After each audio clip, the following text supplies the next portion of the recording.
Hello? Hey, this is James. Hey, James, how are you doing, sir? Good, good. Hey, I really want to thank you very much for taking the time to go ahead and do this interview with me. I know you're really busy these days and everything, so I just wanted to go ahead and extend that thanks to you. Okay, cool. If you don't mind, I'm just going to go ahead and start the interview with you really quick.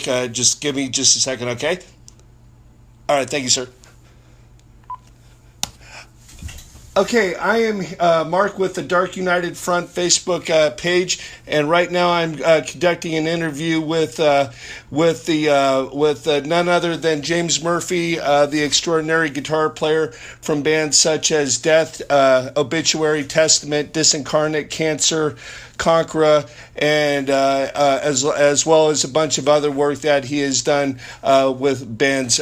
James, welcome. Thank you again so much for doing this interview. How are you doing these days, sir?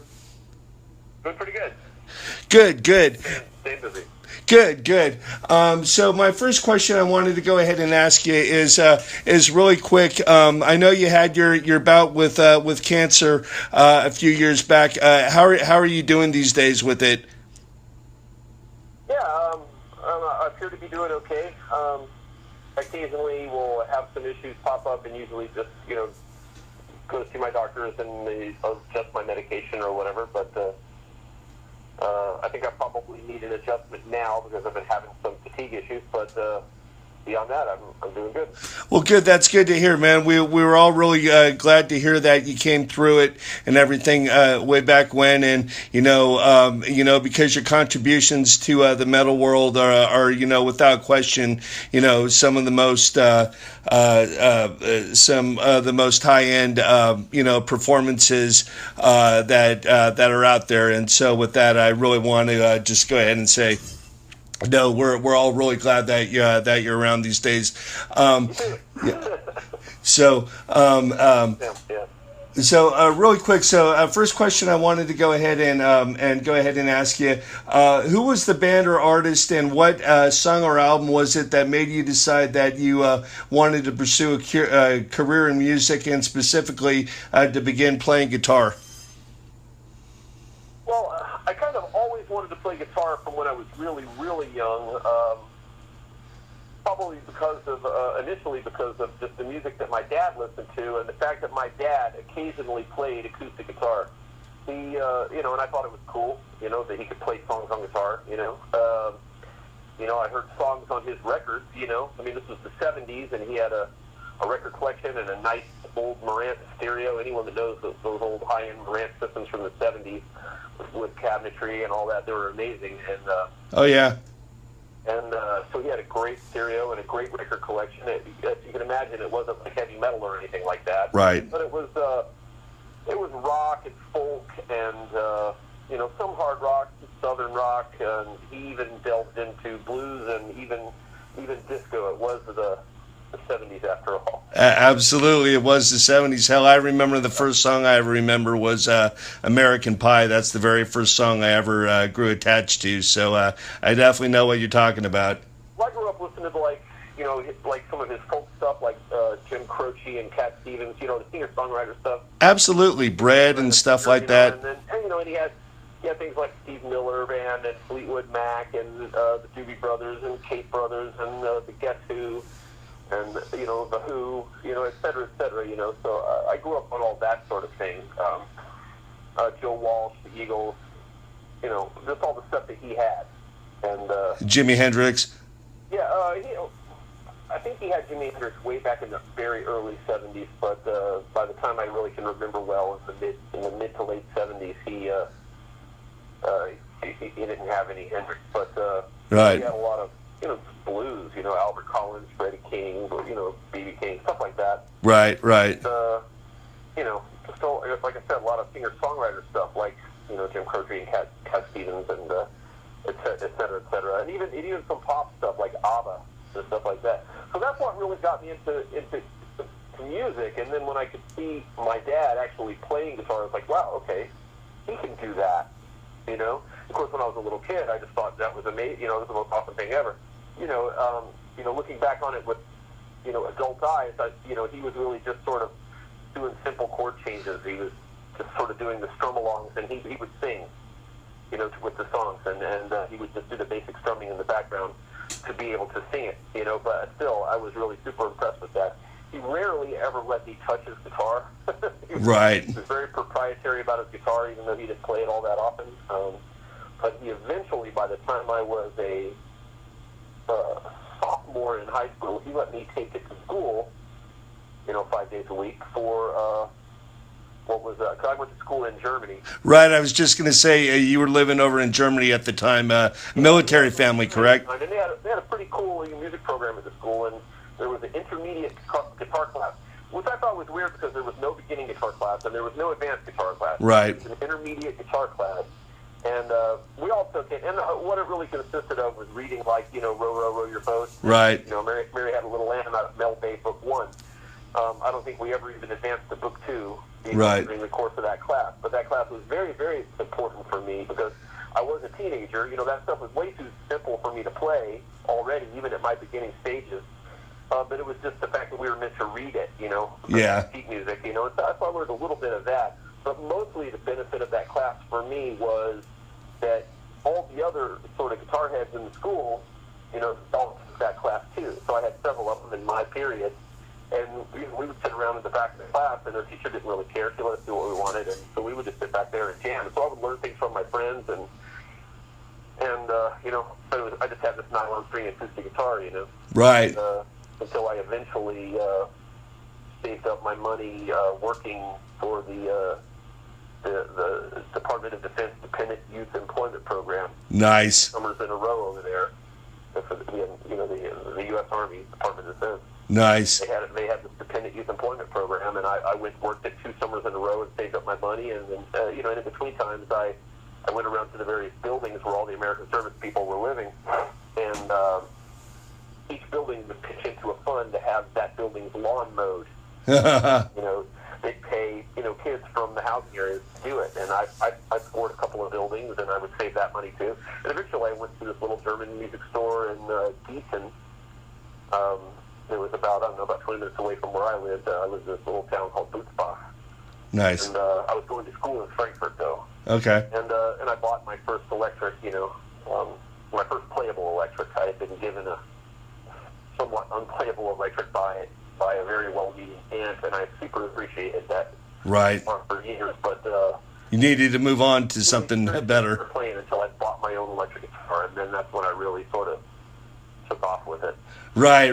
I saw the old picture of you with the Les Paul with the Randy Rhoads posters in the background. Really, really cool. Well, that I've been playing for a couple of years at that point, or about a year and a half to 2 years at that point. And, that was after getting back from Germany. And nice. That was in Florida, my mother's house in Florida, which was the first place I lived when I came back from Germany. Okay. So, yeah, I just got started, essentially got the interest because of my dad's guitar, but I really didn't take off with it until I bought a decent playing electric and, was going to school with these guys, some of which I'm still in contact to this day. Like my buddy Kurt Harley, who was like the guitar god of my school in Frankfurt, and I wanted to be just like him, Nice. He's still a great friend to this day. He still plays, and he's still. That's funny. I have a buddy Ted who had some classical training under his belt, but no real rock training.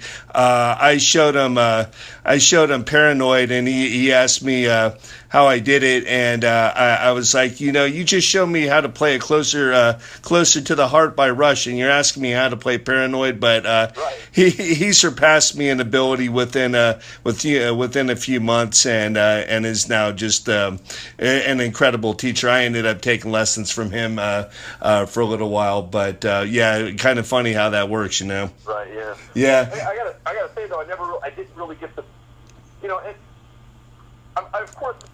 Back in the mid '70s and early, back in the '70s, just in general, like I said, my first influence was the music my dad listened to, but I very quickly started getting into my own shit, Yeah. Picking it up from friends, I remember, I wish I knew where this kid was. It must have been, I don't know, 5th grade, maybe 4th grade. This kid named Jimmy McGowan. Uh-huh. And I used to go over and spend the night at his house, and he had hit records. Oh, nice. I just got bit by the bug big time. Oh, yeah. And so I ended up, started to buy my own records, Kiss. And so I started getting to my own thing. And, my first records that I ever bought were like Kiss, Aerosmith, Queen. Yeah. Even other stuff, sort of like Parliament Funkadelic. Yeah. And but I listened to a lot of stuff like that, and I just kept getting heavier and heavier. I think I graduated up to like Rush and Black Sabbath, and then I just got heavier and heavier and heavier. Yeah. So, Yeah. Yeah, one thing I was going to ask you, as far as influences, I know Randy was a huge influence on your playing. Were you influenced by any of your contemporaries like Dave Mustaine and Gary Holt, and even by some non-metal players like David Gilmour and Alex Lifeson? Well, to sort of carry on where I left off, right? Actually, does tie to that. I was trying to say when you started asking that question. I'm sorry. That what happened was, I graduated from that stuff just up and up, and of course I was into Sabbath. So then, of course, I followed Ozzy when he went on his own, and I was anxious to hear those songs. And the first, couple songs I heard, I was just blown away by. Right, as we all were. Yeah, Over the Mountain, and Crazy Train, Flying High Again, just all the songs from the first two Blizzard of Oz albums. Right. Those were what really fired me up to want to become. Not, before then, I didn't really know that much or think that much or care that much about lead playing. I remember I learned an Angus Young solo, right. All Night Long. I think, You Shook Me All Night Long was the first one. Yeah. I remember learning that note for note and thinking, well, shit, I can do this note for note. I guess I'm going to be famous too. Yeah. That's what you think when you learn your first song. It's like, well, yeah. I can play that. Absolutely. It's possible, and now I know how to do it. But now that I know how to do it, I must be pretty good. But, right. You soon learn humility. So while I had learned a few solos, like You Shook Me All Night Long, and a few other real simple things, I didn't really come to really appreciate, to get into more, I guess what you'd call sort of high tech or quote unquote shred. Right. Like more advanced, right. Playing solo playing until Randy Rhoads. Right. It really kind of fired me up. Right. Right. I was going to ask you. I know a lot of the people in the thrash metal community, including myself, really did not, like a lot of the glam metal bands and things like that. But did you see any merit to any of the players like George Lynch and Warren DeMartini? Any merit to their playing? Absolutely, George. I love. I don't really keep up with those guys these days because I guess they're not really putting out music that I'm drawn to these days, but in the 80s, I was very drawn to the playing of George Lynch, Warren DeMartini, of course, and of course I loved what's referred to as the non-metal players like Alex Lifeson and Dave Gilmour. Right. And I loved them too. I was very, very much influenced by those guys. They're a huge Rush fan to this day, and of course, no one could deny Gilmour. He can play one note and it's him, and that's that's. Yeah, absolutely. My feeling. Or in particular, but that people have sort of said about me that they can hear a note or two and know that it's me. Yeah, absolutely. I mean, you have a very, very, excuse me, undeniable style of playing. I mean, and if you don't mind me saying, you and Chuck Schuldiner are, as far as extreme metal goes, my two favorite players. I mean, I think, both of your playing, both of your guys' playing is just, very monumental, in the world of extreme metal. So I just wanted to go ahead and pass that on. The next question I wanted to go ahead and ask, speaking of Chuck Schuldiner, was what was your experience during your time in Death, and what was it working with Chuck Schuldiner? What do you think, if he was alive today, what do you think he would like his legacy to be? Well, it's kind of hard to sort of figure out what someone anyone else would want when they're not really around to speak for themselves. Right. So I don't know that I could really speak accurately to that. It would be speculation on my part that I don't know if I'm really prepared to indulge in. But I mean, for my part, being in Death was great right up until it wasn't. You know what I mean? It was awesome until it wasn't. It was awesome working with him until it wasn't. Right. And when it wasn't, it happened, fairly quickly. It was a fairly quick breakdown. It started happening on tour. Right. Yeah. It started happening, got out on tour. And, I think this really boiled down to we were all really young. Right. And I was very headstrong. And, of course, Chuck was very headstrong.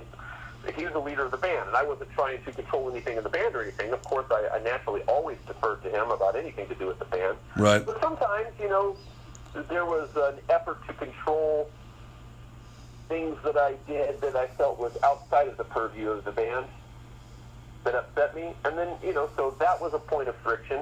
And then there was also just me, things that were fully my fault, which, Right. I was raised by a career Army guy. Right. Who was very strict and very, he could be quite harsh. He was also a loving dad who took good care of me. But I know what you mean. I came from a father who was a navigator bombardier in the Air Force. Yeah.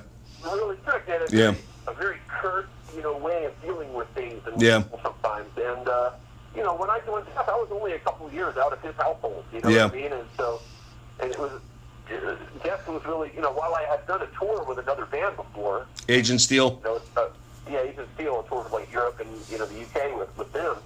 That was my only other professional experience before joining Death, and Death was the first band that I recorded an album with. Right. And that was all a really great time. We got along excellent in that regard. The whole time we were rehearsing and writing, the songs for Spiritual Healing. Right. And the whole time we were in the studio recording it, we got along really great. And they had a really good time because we were being creative, and I think when the creative juices are flowing, and there's nothing really impeding them, and that's the way it felt. It felt like there were no roadblocks. You know what I mean? Right. I was free to create. I don't think he turned down a single riff that I presented. Mm-hmm. He sometimes just say, "Hey James, I got this. Right. I got, check it out. I got this sort of intro, and then this sort of verse. We need something else like a chorus or something here, Right. And what do you got? And you got anything? And I would just say, yeah, I got something. Let's play it, and I'll kick, and I'll play into it. And I would. Sometimes I didn't really even have anything, Right. But I just felt so creative that I felt like if I just got in the groove, I could just bust out and play something. Yeah, you guys were a good battery. Yeah, pull it out of my hat, pull it out of my ass, and it maybe it would fit. And Yeah. I did that a number of times while we were writing that, and they all worked, and everybody liked them, Yeah, it's still one of my favorite Death albums, to tell you the truth. And I mean, every one of them is good, but that's one of the ones that that really stands out. All of us involved in the making of that record, and especially since there are, several other, excellent Death albums, out there. So. Yeah, absolutely. Now, you played on, in my opinion, Obituary's best album, Cause of Death. Cause of Death. How did you becoming a member come about, and what was the reason behind you leaving that band after recording and touring for only one album? Can you restate the first part of the question? What I asked was, you played on, in my opinion, Obituary's best album, Cause of Death. How did you become a member of that band? How did that come about? And what was the reasoning behind you leaving after only recording and touring for one album? I just wanted to make sure I had the full in there. Okay, I'll start at the beginning of that. The way it came about was I knew I was going to be leaving Death. Right. That first Spiritual Healing tour wound to a close, I saw the writing on the wall. I knew it was coming down. I knew that I was going to be, that if I stuck around for the whole tour, I was just going to be let go at the end. Mm-hmm. I had a very strong feeling that if I did that, I wouldn't see a lot of my equipment again. Yep. And so I decided once we got into Florida that I would just take my stuff and go. Right. Right. And just get it, loaded onto a Greyhound bus. And, right. Pack it in boxes, get out of there. Not necessarily the most professional thing to do, but I do believe that my fears of my gear being kept were, it's not a matter of believing it, it bore out because they caught me trying to leave. Uh-huh. and they straight up kept my gear except for like I think I was allowed to take one head and maybe one cabinet. I think I was allowed to take a head and a cabinet, but I wasn't allowed to take my guitars. They wouldn't let me take my second head or my second cabinet. They wouldn't let me have any of that. What was the reasoning behind that? Well, the second head was bought with Band money? album advance money. Right. And you know, I felt and still feel to this day that, and I'll understand that when I say this, I'm not holding a grudge about that. Right. We're way under the bridge. Right. Under the bridge. I don't care about it. Yeah, exactly. I understand. And my reasoning was I felt that, yeah, that was an advance for that album, an album that I wrote a lot of music on and played on and did all my stuff for, so I deserved my share Yeah. of that advance. Yeah. Don't get to keep it just because it was a band advance. Yeah. Maybe if I were just a hired hand that walked in on, to do Yeah. the tour, Yeah. then they may have a case, but I didn't know if they had a case. And as far as the guitars, I got them on an endorsement. Now, Chuck already had a Beach endorsement Right. after I joined Death, and what I felt this to do is exactly what they did do, is they said, yeah, well, that's the band's endorsement, not yours. Well, of course, they got away with it. They took my guitars, and when I called Beach and asked them about that, they were like, no, our deal with you is with you. You know? Right. And that bore out by the fact that they kept me even afterwards while I was in Obituary. They sent me guitars to play in Obituary. You know? Well, good. Well, good on them, man. You're an excellent representative for a good product. I So. remember they asked me at the time if they wanted me to force Death to send the guitars back to him so that they could send them to me. Yeah. So according you get any endorsement contract, and it says in there that up until all the full obligations of the thing are run through, they retain ownership of the equipment. So they can at any time, any company you're endorsed by, in most standard endorsement agreements, the company can demand the return of the gear at any time. And they asked me if they wanted me to do that, and I declined. Yeah. Well, I could have forced the issue, and I decided not to. And Yeah. I think for years, Chuck probably thought he, made out on that. Really, honestly, it doesn't matter because Right. I don't hold it as a grudge anymore all these years later. Yeah. Who knows what would have happened to those guitars if I would have got them back? I probably would have sold them because it was just bad memories, Yeah. Yeah. No. I have a lot of good memories too, Yeah. Yeah. No. I absolutely. I mean, two things. Go ahead, sir. To try to finish up answering your question of how I got into Obituary, because so far I've only just been talking about Death. Right. You actually asked me about Obituary, so sorry about that, but it does. It's okay. One does lead to the other because I left the Death tour with nothing but a head and a cabinet, and so I didn't even own a guitar at that point. I just got on a bus and headed home. I didn't even finish the last couple dates of the tour. I just felt like it wouldn't end well, and what happened when they caught me, leaving, Yeah. bore that out for me. Right. That I was correct. Yeah. And so I left, and while I was, when I was getting ready to leave, one of the first people I called while I was sitting there at the bus station waiting for the bus to head back, to where I lived in Florida, because it was way up North Florida where I caught the bus. Right. In, I think Jacksonville or Gainesville area, I think, and I caught a bus, and but while I was waiting for it to leave, one of the first calls I made was to Scott Burns. Okay. Yeah. And he just goes, dude, well, I'm in the studio right now with Obituary. Uh-huh. We're recording their second album for Roadrunner, and their guitar player, Alan, just left. He just split. He just said he didn't want to do it anymore and just quit the band. And you're like, really? And so they need a lead guitarist. So it's like, and they're in the studio now. They need someone to come to the studio now and record. And he was like, yeah. So that's how I got that gig. Nice.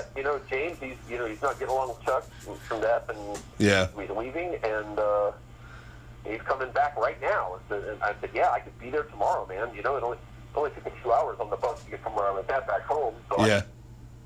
easy enough for me to, but I pointed out is that I don't have a guitar. They still have my gear, and at that Right. point, I think I said it was unclear when I was going to get it back, but I didn't think I would. Right.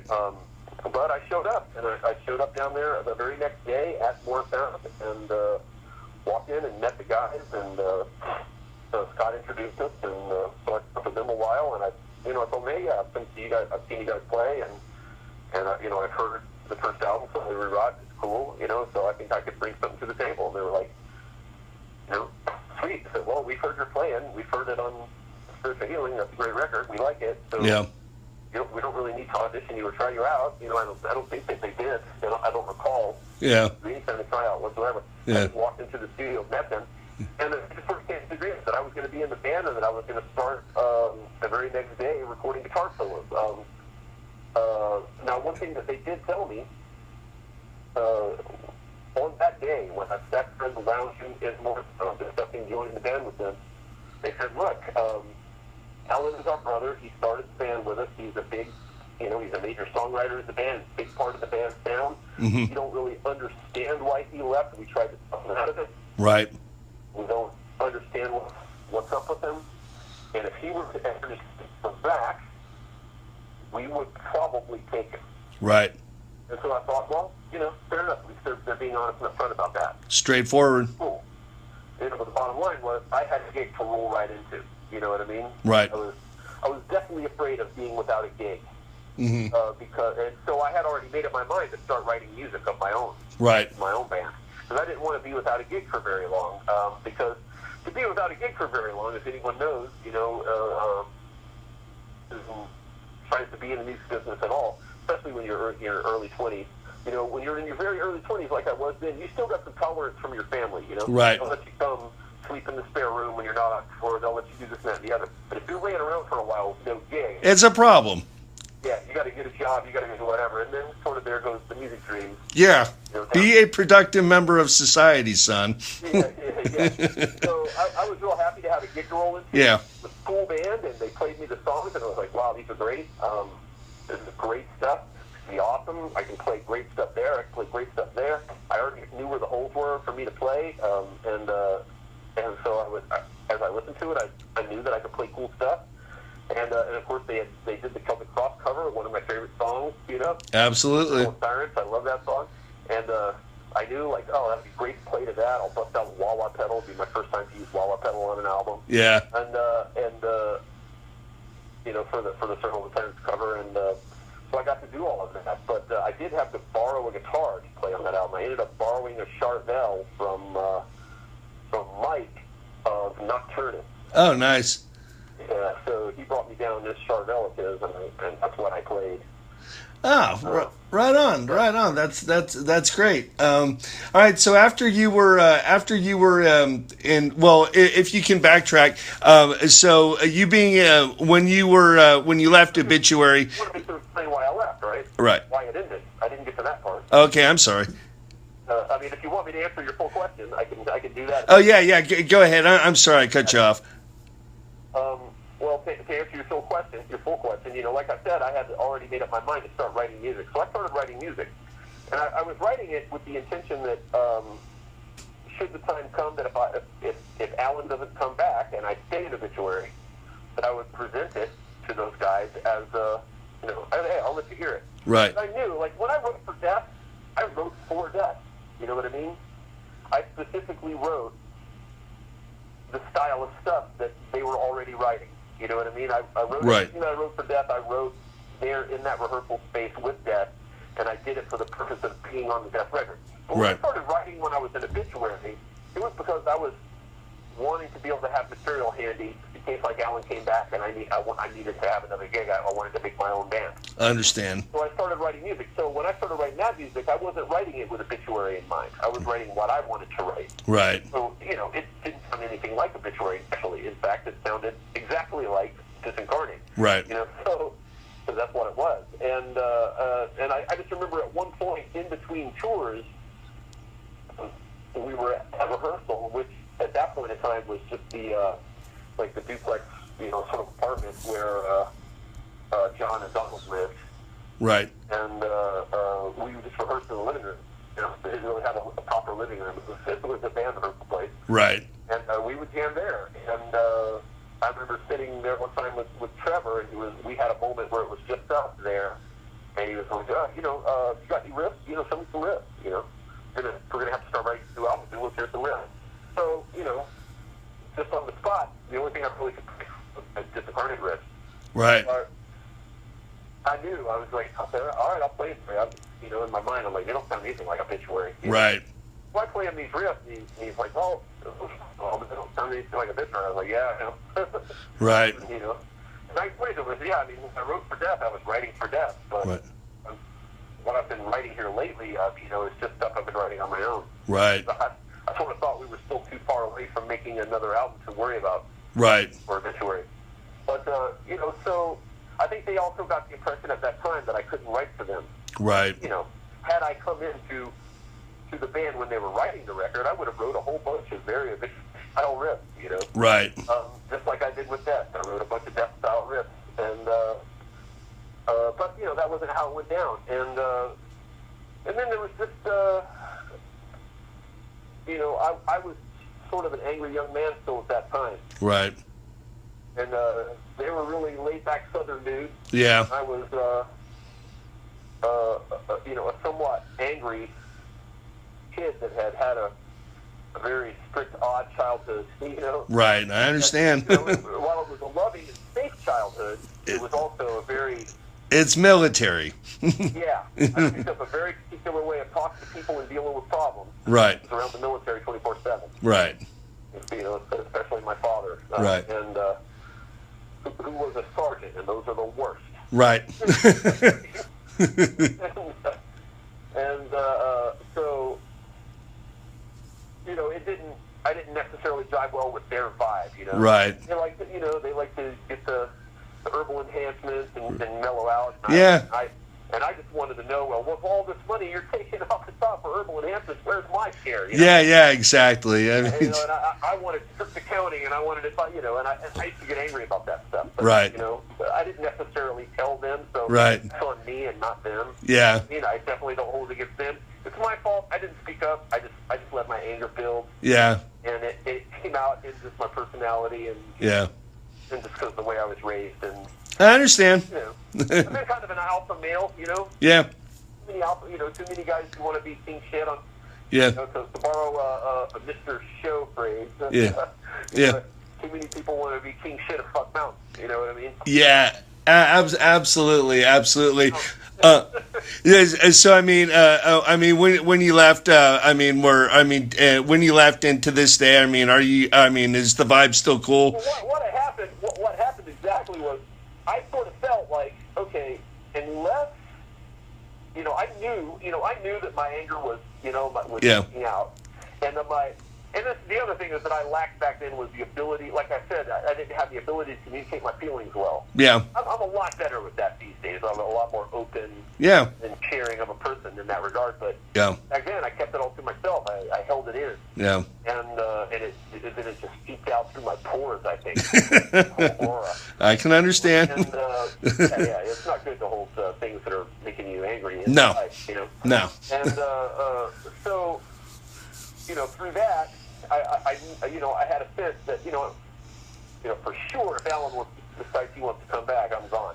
And you know, at the time, I thought, you know, my thought was that Alan left because he felt that, you know, Obituary wasn't gonna, you know, he needed to make a living because, you know, he had a girl. I guess he was gonna get married or Right. he was married. I'm not really sure. Yeah. But of course, Obituary went on and became really successful with that record. Right.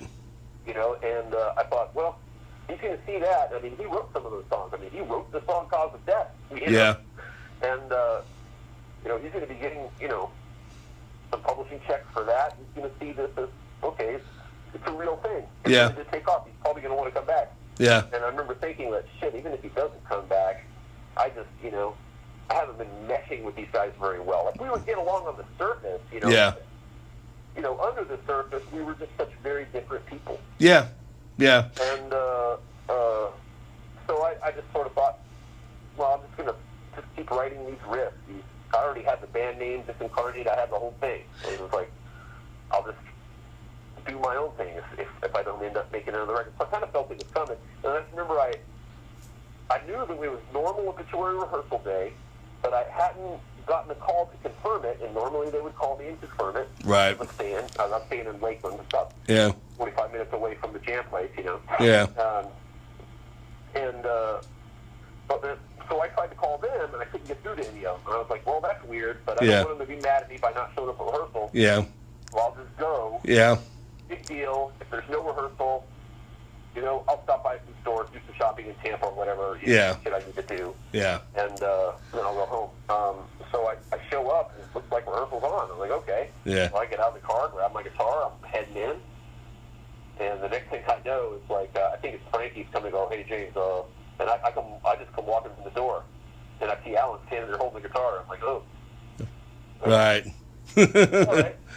And Message sent. Like, I didn't even, I wasn't mad. It Yeah. wasn't, I was just sort of, okay. Uh, Felt real bad. He followed me out to my car, and he Yeah. said, oh, dude, I'm real sorry, dude. I wanted to tell you, and, they just, I don't know why they didn't Yeah. or whatever. And I was like, it's all good, man. Yeah. It worked out for everybody. Yeah, I got my plans lined up. This was always Alan's gig. You guys told me in my first day Yeah. that Alan wanted to come back, and I think I said something along the lines of, to Frankie that, when you clearly, I got along with him best. Yeah. He was sort of a little bit more. Me and him communicated a little bit better than the other guys. Right. And I mean, these days I see those guys around all the time, talk to them all the time. Yeah. Get along fine with them. I got Yeah. no grudges at all. But back then, it did hurt a little bit, but it wasn't unexpected. Yeah. I think the only part of it that really hurt us that they didn't. It kind of bugged me at the time. Yeah. Was that they didn't think enough of me to even call me and tell me that this was happening. Right. Right. But, they at least let me collect my gear. Yeah. Right.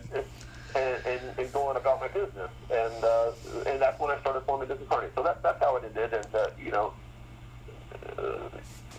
crazy weird beginning and a crazy weird ending, but Yeah. really good music and awesome shows played in between, and Absolutely. hey, I agree with you. It is one of the most iconic old school death metal records in existence.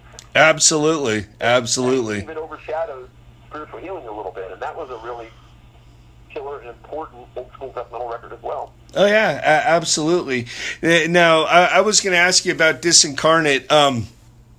I know that was your first, if I'm correct in saying it was your first band that you led completely by yourself, where you were the chief architect of it. What ended up happening with Disincarnate? I know that the album was released, killer album, one of my favorite death metal albums of all time. How come it dissolved so quickly with only a handful of live dates in one album? Well, we did a month of dates.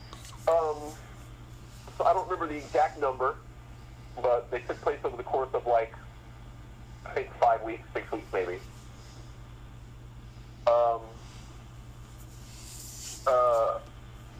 It was very rough. It was a very, very, very rough tour. It wasn't well booked.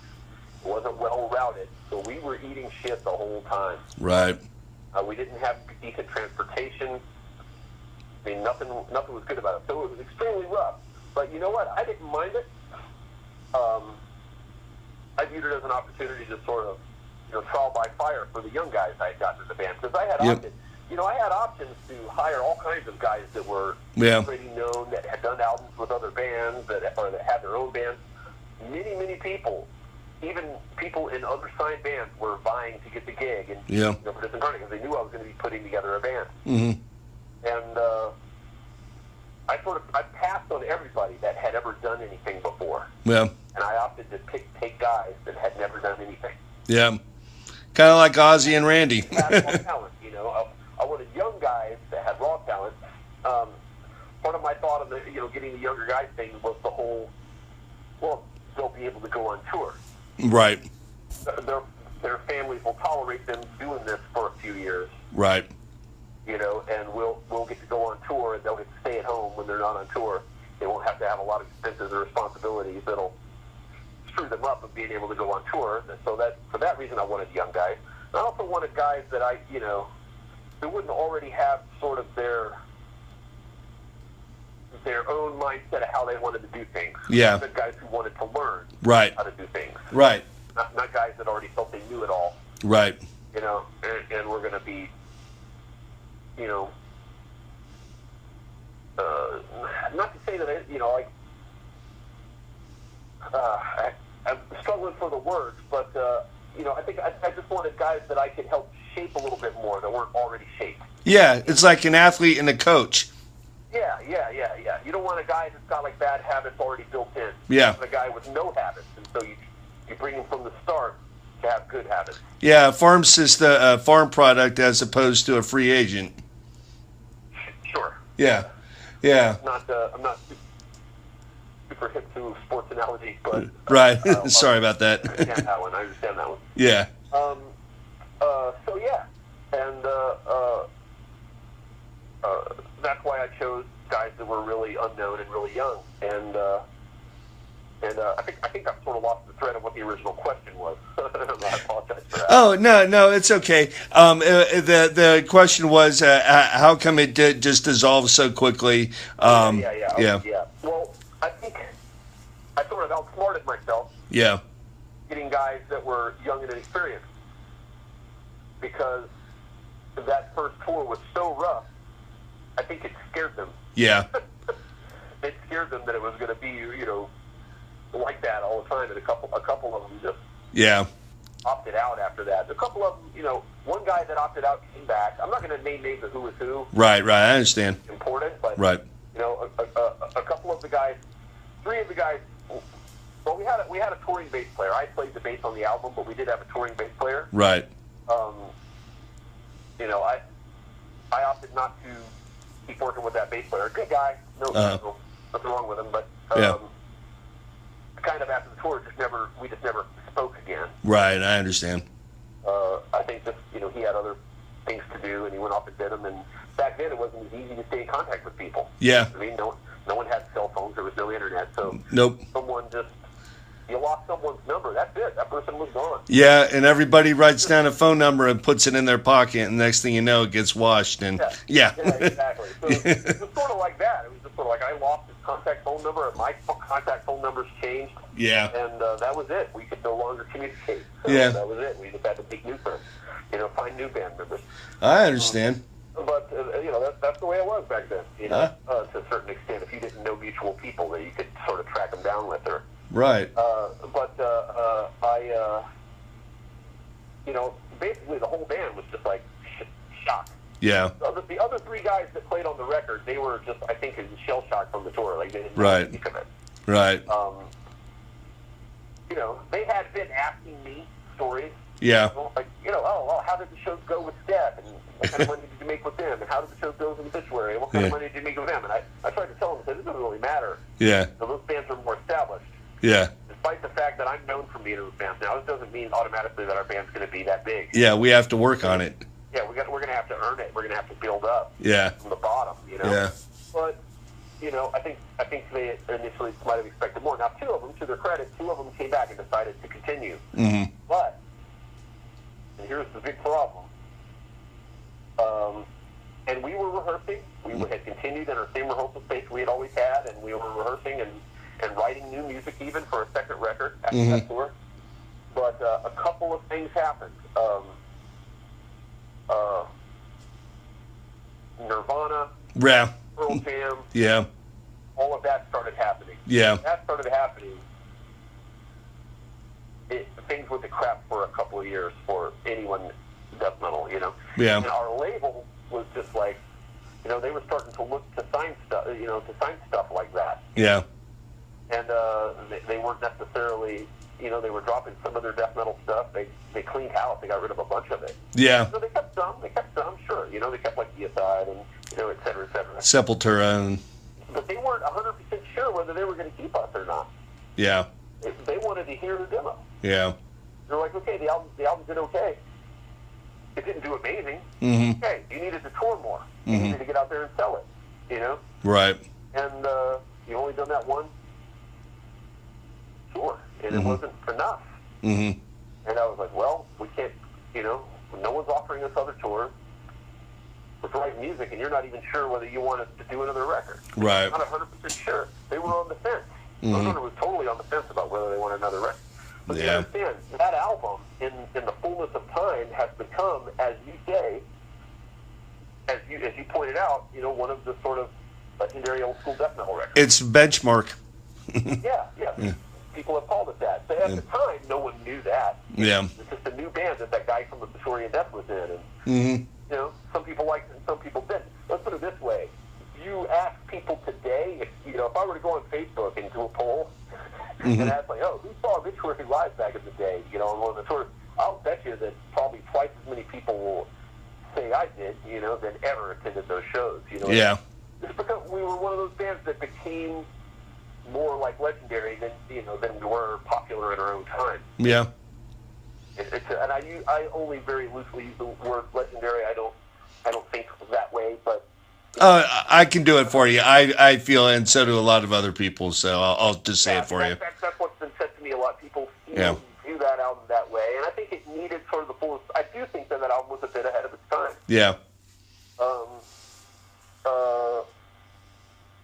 For me, looking back to it, it has pluses and minuses. I do love that record. It's got a special place in my heart. Yeah. That band does, that whole concept does, and that's why I'm going to do it again. But before we get to that, I'll just sort of to wrap up the story. What happened was, we were struggling with the onset of grunge. Yeah. And what it was doing to the labels that at the time were supporting extreme, metal like death metal, including Roadrunner. Yeah. And it was making them sort of rethink. I think had grunge not happened and death metal had stayed strong, like real strong for another couple of years, there would have been no question. Roadrunner would have probably wanted a second record, no doubt. Absolutely. And the first one would have done better initially than it did. Like, it did okay, but it didn't do gangbusters out of the gate. It sold a lot more in the fullness of time, but not so much on the initial release. It did okay. Yeah. And back then, when death metal was going strong, if you did okay on your debut, you got another shot. Yeah. But when grunge came along, it was like that started to get rethinked. Yeah. Because there's a lot of rethinking of that going on, and that was happening at Roadrunner. So we were struggling in that regard of figuring out whether we were going to still be a band. Yeah. We were down one guy, Mm-hmm. and we weren't really sure what was going to happen with our label. Mm-hmm. And they weren't saying no, but they weren't saying definitely.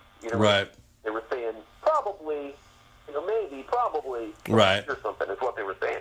And so while that was going on, I got a call from an A&R person at Atlantic Records, a guy I had known for years as a music journalist, Mike Gitter, who was working now as A&R at Atlantic Records. Mm-hmm. And, I had known, like I said, I had known Mike for a journalist, so when he called me, I thought, I guess he wants an interview or something now. What am I going to tell him?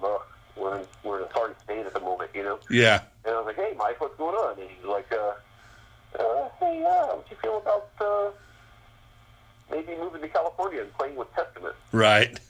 And I stopped for a second. I just very quickly assessed my situation and my love of that band, and it took me maybe half a second to answer. I feel pretty damn good about that. Yeah. So, within an hour or two, I think he had given Eric Peterson my number. Eric called me, and we shot the shit, and that just sort of rolled from there. So that's sort of what happened with Disincarnate. Well, that's great because that goes into my next question. You were a very formidable, replacement, and I hate to use that term, but stepping in the shoes of Alex Skolnick while you were in Testament. With Alex being so associated with that band, what was your approach to playing with the band, and what was the reception that you got for both times? Not only the first time, but the second time that you were in Testament. I think, well, just to sort of answer the last question first, I think that by the second time I was in Testament, not a lot of people knew I had left. Oh, okay. Because it was weird. It was for like maybe a year and a half, 2 years I was out. And, they did that one record that they really didn't have any solos on at all. Right. It was just Eric and a buddy of his, basically. Yeah, and there weren't really solos on it. Right. I think there was like one little lick section with a couple of licks. Yeah. On the whole damn album, Uh-huh. I think Eric was of the opinion at that time that solos were out. Right. So I think that happened really because nu metal was hitting pretty hard about that time, Right. mid '90s, and those bands were doing really well, and they didn't have solos. And Right. I think Eric got seduced by that for a little while. To his credit, he's bounced back 180 degrees from that. Yep. He's playing a lot of solos these days. Yep. But for that brief period of time, they didn't really see the need for solos. And when they didn't see the need for solos, they didn't see the need for me. Right. So that's what it was. So they just did that album without me. But, by the time they came around to doing The Gathering, they had decided, we need to have solos. Let's get James back. Yeah. So they got me back. Good choice. I think a lot of people didn't even really know. Right. Because I think that album that they did without me in between Low and Live at the Fillmore and The Gathering, that demonic album, didn't really have solos. It was kind of a low-key release. Yeah, very low-key. I've ran into a lot of fans that didn't find out about it until after they already had The Gathering. Right. And then they were like, oh, well, you guys haven't done an album in years. And they're like, yeah, a couple years ago we did this demonic album, Right.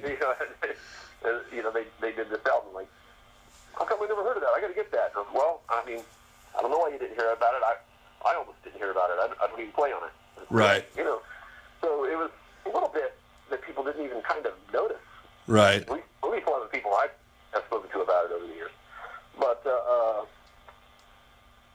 what was the first part of your question? In first and then with Alex being so associated with that band, what was your approach to playing in that band, and what was the did you receive any type of backlash, like when Jake Lee and Brad Gillis replaced Randy? Did you get any backlash from fans? I think anybody that replaces like sort of an iconic player, Yeah. Alex had become an iconic player. Yeah. Very good player in an extreme thrash band. Yeah. At least that's how they started as an extreme thrash band. They kind of ended as almost like with Alex's first run with them as almost a traditional heavy metal band. Right. With the Ritual. It wasn't really thrash at all. Mm-hmm. He obviously had become very well known, and he had been featured, in all the guitar magazines. He was very well known as a guitarist. Yeah. So naturally, stepping into his shoes was hard. And I've ran into every kind of fan. I've ran into the kind of fan over the years.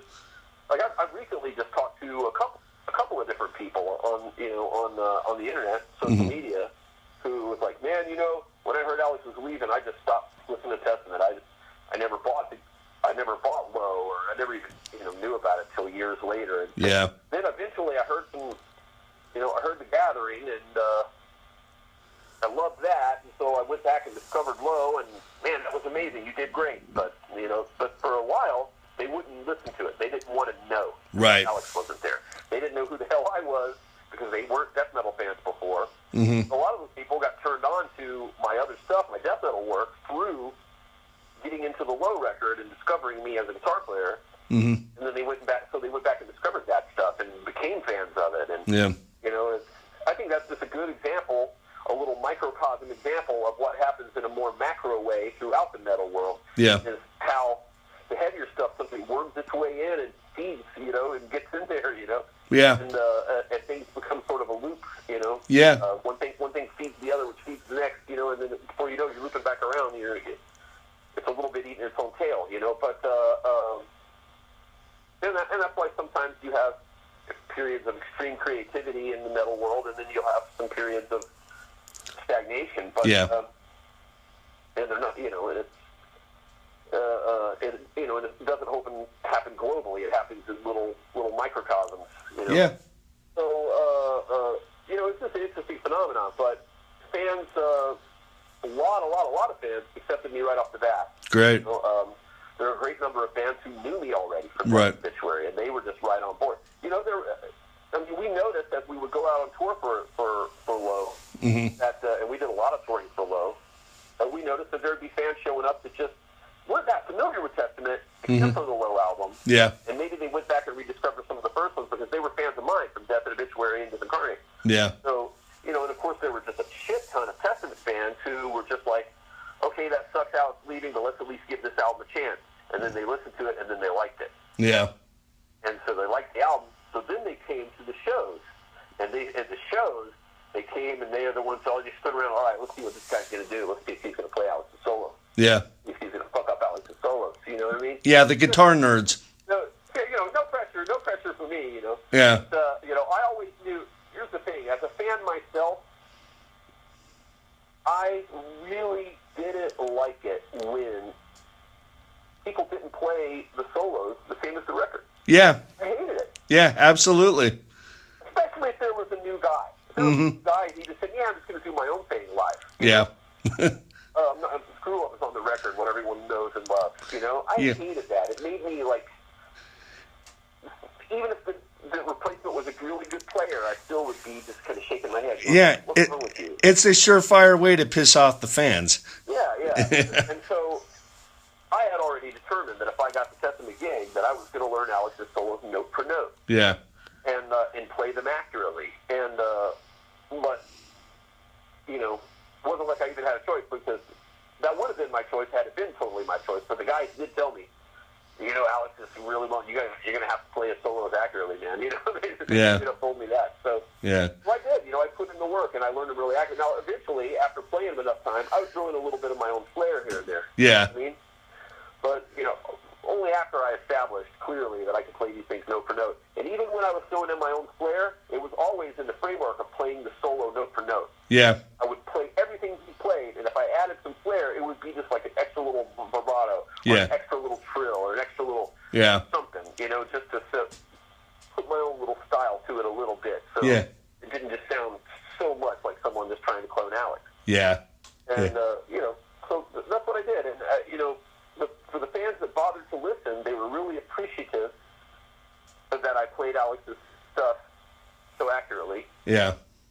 And I'm very happy to say that they seem to really embrace my contributions solo-wise. They loved my solos on Low and on, and the somewhat The Gathering. less amount of solos I got to do on The Gathering. But, Yeah. People like them, so it's I'm very grateful for that. Very grateful for that. That's awesome. Have you ever had a chance to meet Alex? And if so, has it ever been brought up how it was for him to go ahead and try to copy your stuff?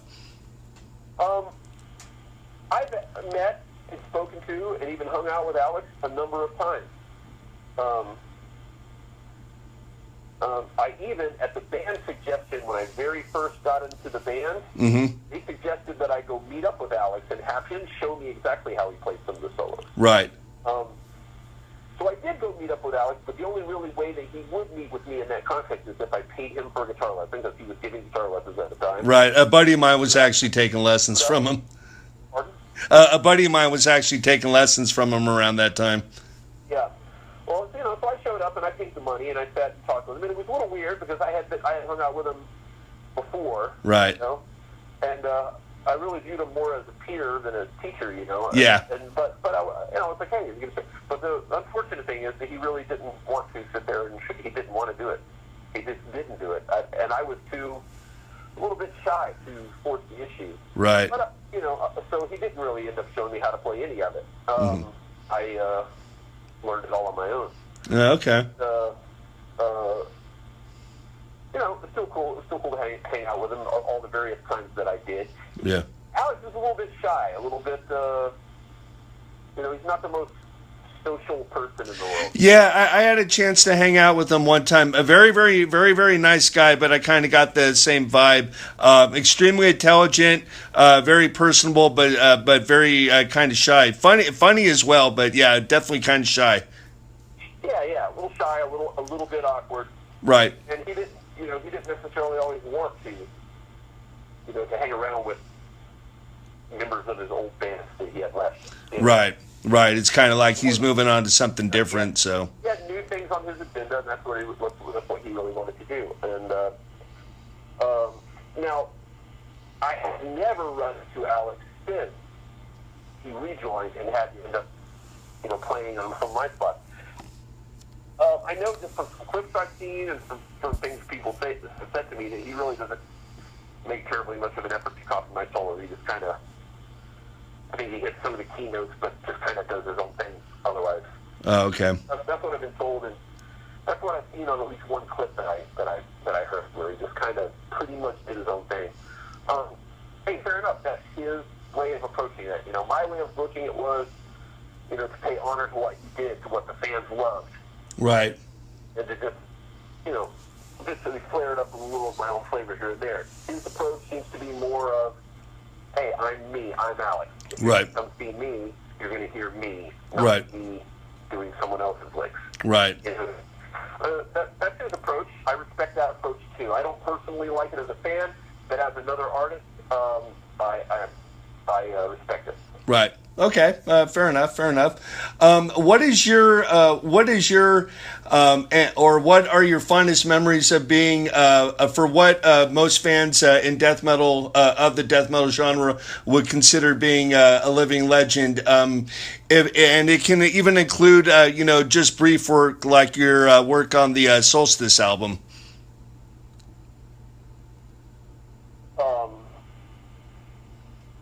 So you want to know what are my What are your fondest memories of being in the death metal scene? And it can include anything, even if it's just brief work with, like when you worked on the first Solstice album. Well, yeah, I mean, definitely that quote unquote status, if that's what you want to call it, has afforded me the opportunity to work with a broad variety of artists that I really much enjoy, you know, friends. I enjoyed working with people that like Gorguts and Malevolent Creation and Nevermore and Solstice, and you know, I guess the list kind of goes on and on. Broken Hope, you know, just over the years I got to do quite a few really cool guest solos, and I'm still doing them to this day. You know, That's awesome. I do guest solos to this day, and I still do that work. And in fact, I have a couple of guest solos that I got to record. You know, one of which I should probably be recording rather than doing this interview. And again, much appreciated. But so I still do that work, and it's work for me. You know, I'm trying. You know, I'm out here still, you know, putting in the work, still trying to, you know, eke out a living. You know, and get ahead doing the only thing that I've ever done my whole life. Right. You know, which is play music. That's all I've ever done. You know, I mean, I worked a few menial jobs to be necessary, but never for very long, you know. Right. Right. With today's death metal being warehousing, but this is all I've ever done. So, right. You know, that status, as you call it, if you want to know what's been my fondest memories of that, I think it's how you frame the question. Right. It's just the fact that I've been allowed to do it, and people want me to do it, and people ask me to do it, and people, in fact, even pay me to do it. Absolutely. You know, that's just, I guess you consider it all just sort of one big ongoing fond feeling rather than any particular discrete fond memories. Right. Right. It's just a collection of everything. Yeah. Yeah. With today's death metal being quite a bit different from the old school style, to tell you the truth, I feel like bands like Origin and other bands like that are basically throwing everything except the kitchen sink into the music, especially with the riffs and the blast beats and all that. What are your feelings on today's death metal scene? I guess the new term is deathcore as opposed to death metal. What are your feelings on? I don't know. I think there's still there's deathcore, and I think that's a distinct thing from modern death metal. Yeah. I really do think it is. Going back to really say, I don't know which person I can draw it. And say, hey, you know, back in the day, in the 80s and early 90s, there were bands that I liked and bands that I didn't care for. Yeah. And that's exactly the way it is with modern metal bands. There's bands that I like and bands that I don't care for. Right. Any that you like that you would like to go ahead and plug right now? Oh man, probably so many. And here's a case where I wish that, because you did send me the questions in advance. You know, full disclosure. When listening to this, but I only gave them the most cursory scan. I didn't really delve into depth in them or prepare spare any responses, and this is a case where I wish I would have. Oh, no problem. Never fails when I'm put on the spot to think of bands. I can think of 2 or 3, and that's it. And I know there's really, literally, a laundry list that given the time to just sort of scan what my playlist and what I've been listening to lately. I could go on and on and on about current stuff that I'm listening to or bands that I like these days. Right. And which I think was your question, right? Like, yeah. I mean, what is your thought on today's death metal approach as to as far as the songs go, as opposed to when back when it was really starting to come into its own in the late '80s and early to mid '90s? Yeah, I mean, well, there's a plethora of new tools available for people. And unfortunately, those tools do allow people who don't necessarily have this actual skill Yep.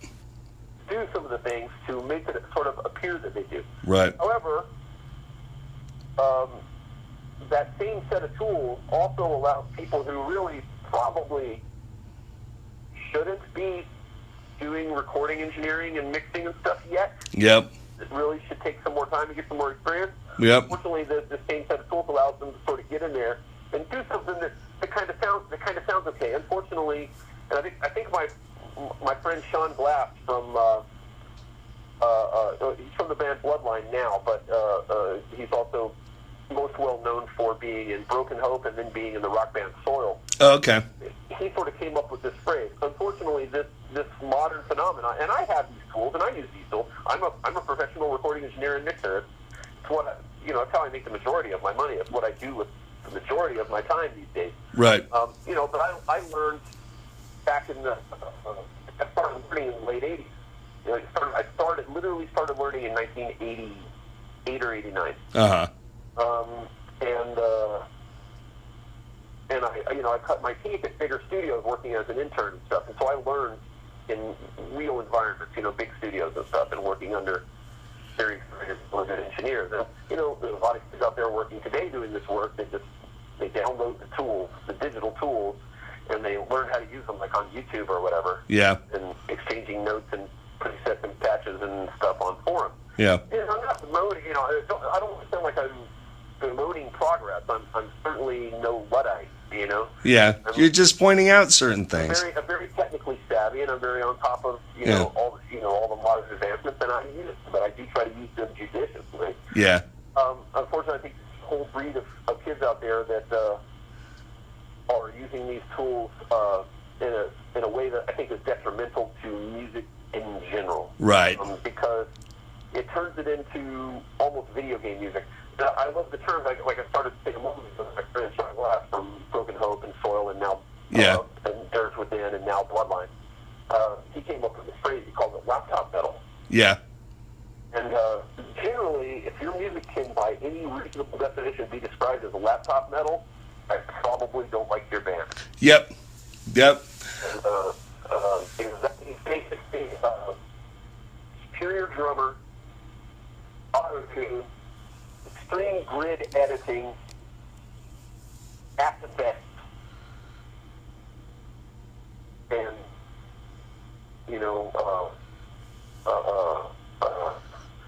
whatever the people want to just slosh it through for mastering these days. Right. And it's just led to an avalanche. I can't. It's an insane amount of albums. Some of them have some good songs, or at least the seeds of good ideas in them. And don't go to the trouble anymore. A lot of times, some bands do, but a lot of new bands are doing this sort of what I call, laptop metal. They're doing this type of stuff. There's a laziness about even getting together to practice because they don't need to. They can just trade files on the internet. Yeah. So they can program everything in like Guitar Pro or PowerTab or whatever they're using. Pro Tools. And then they'll export it out to do like Superior Drummer, and but they write their guitars and everything in these programs so they can hyper edit it, this, that, and the other. Mm-hmm. To record it.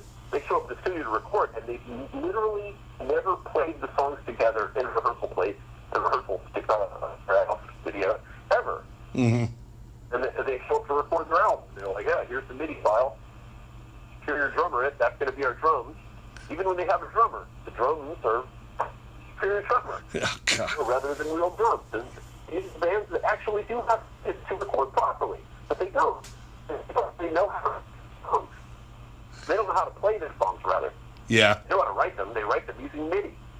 And like Power Tablets, Guitar Pro, or whatever. Yeah. And, they write these super techy guitar parts. They've never even played them on guitar. They have to learn them after the fact. Jeez. They have to learn them. And because they can't play them very well, they have to play them in short little segments when they're actually in the studio and then just edit all together, piece that together like Lego. And because of that, everything is jammed 100% to the grid. It's literally, it's robotic as it can be. Yeah. And all kinds of tricks are available now, like crazy, insane riffs that just sound like too fast and too tight to be true. A lot of cases, they probably are, because the tools are available now for any meathead, with an internet connection. Yeah. To download the software to, play the guitar part in slowly to a click, then sit there and cut it up and line it up to the grid at a slower tempo, and then squeeze it to a faster tempo. Yeah. Bring it up to a fast tempo, and then just drop that into their music, and then copy and paste that section everywhere you need it to be.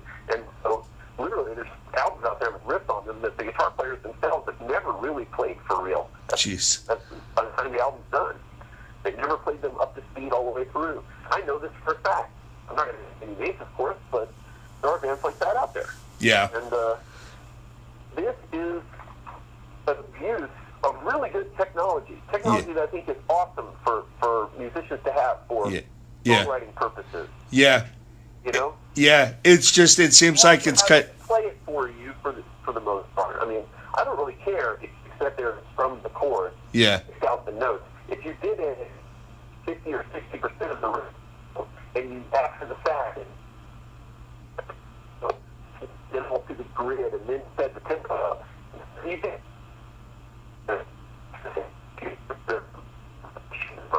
but they're in hit fast and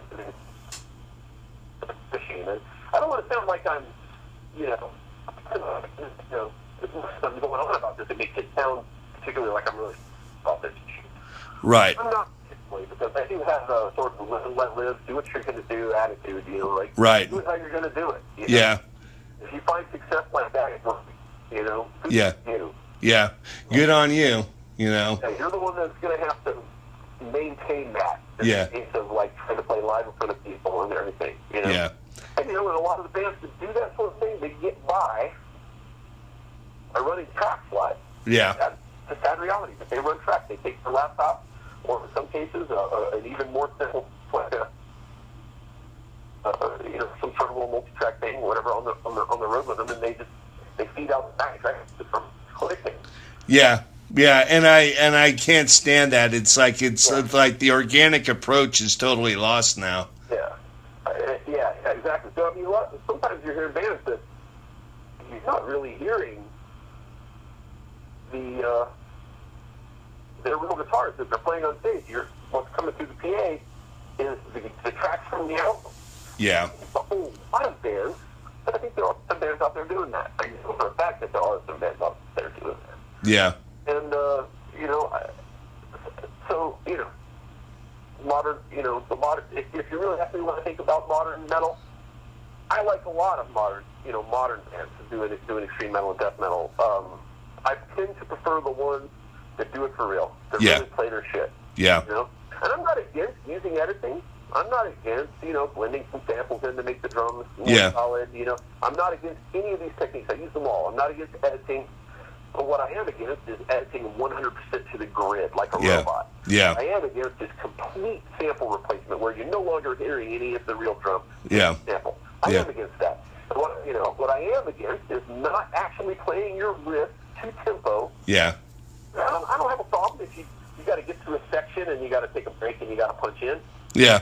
It'll come. If you actually play it to speed, being able to string it all together and flawlessly will come. First for tour or whatever. Yeah. No big deal. But I do have a problem with having to slow entire sections of riffs down and play them in at a slower speed, and then use the elastic audio or Yeah. whatever the feature happens to be called in your Yeah. DAW of choice. In Pro Tools, it's called elastic audio. Yeah. Bring it up to tempo. Yeah. It doesn't change the pitch, and it sounds really good.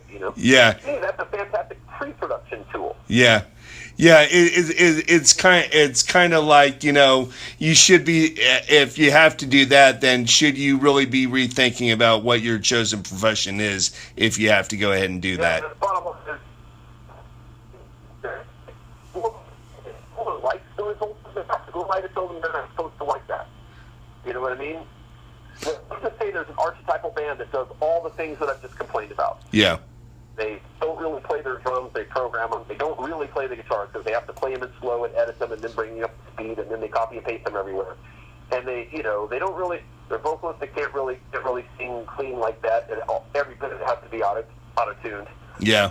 Et cetera down the line. And then when they go out live, they can't really play the stuff, so they run a lot of tracks. Yeah. So let's just say we've got a sort of a fictional band that's the worst case scenario of that.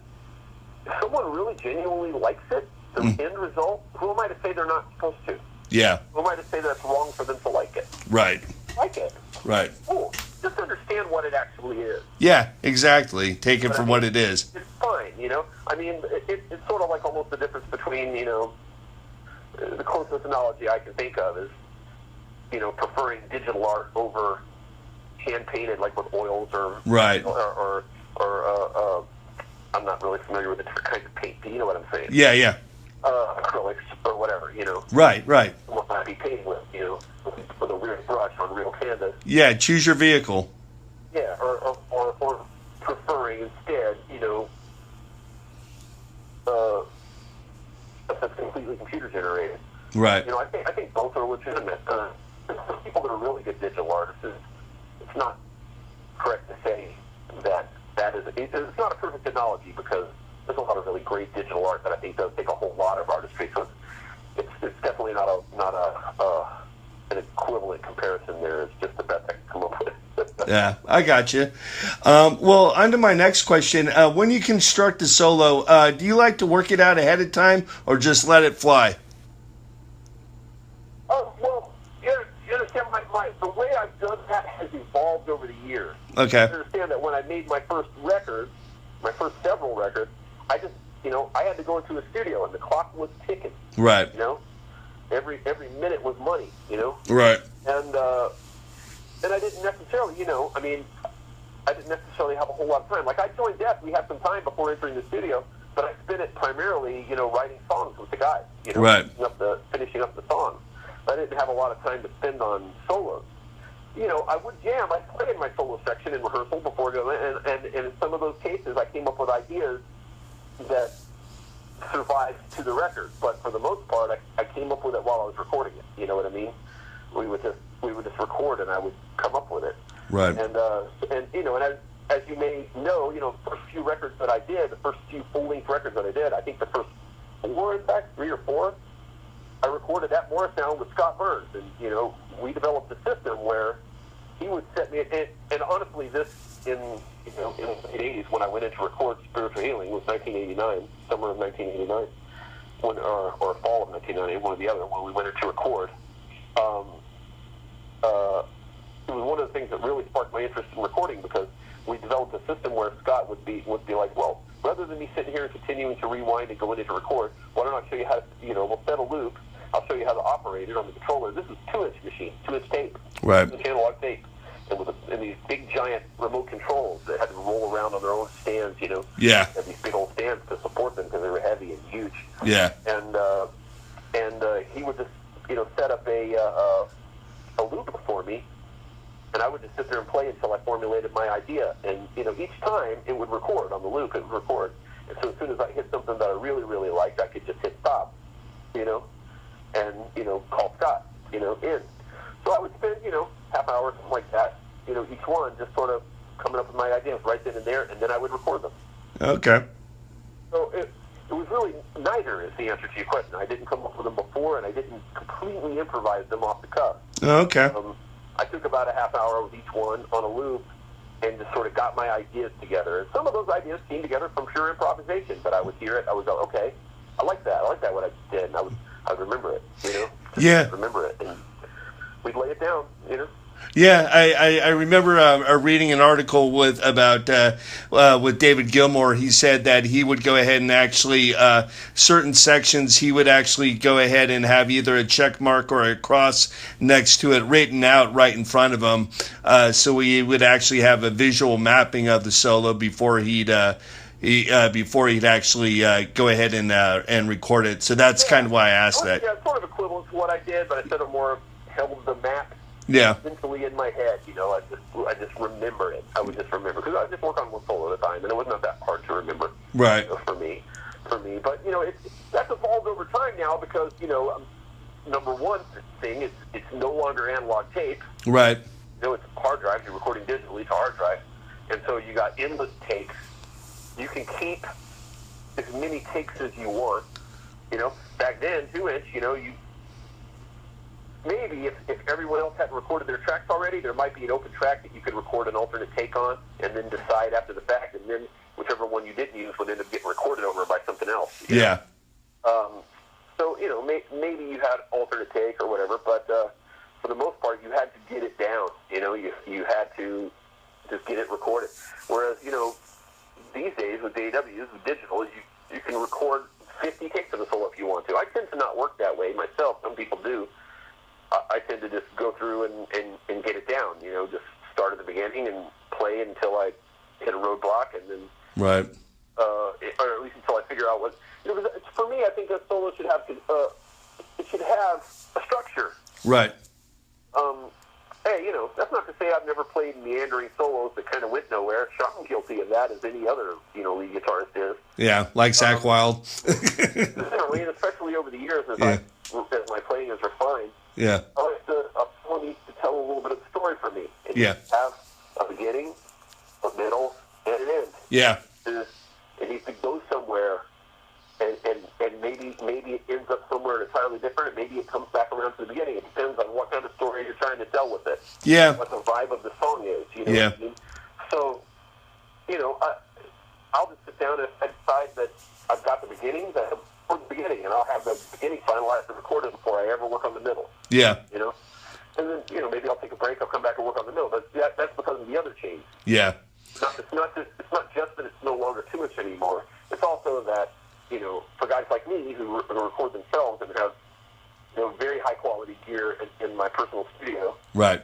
I got a very large investment in my studio. And, nice. And instead, it's my profession these days. Right.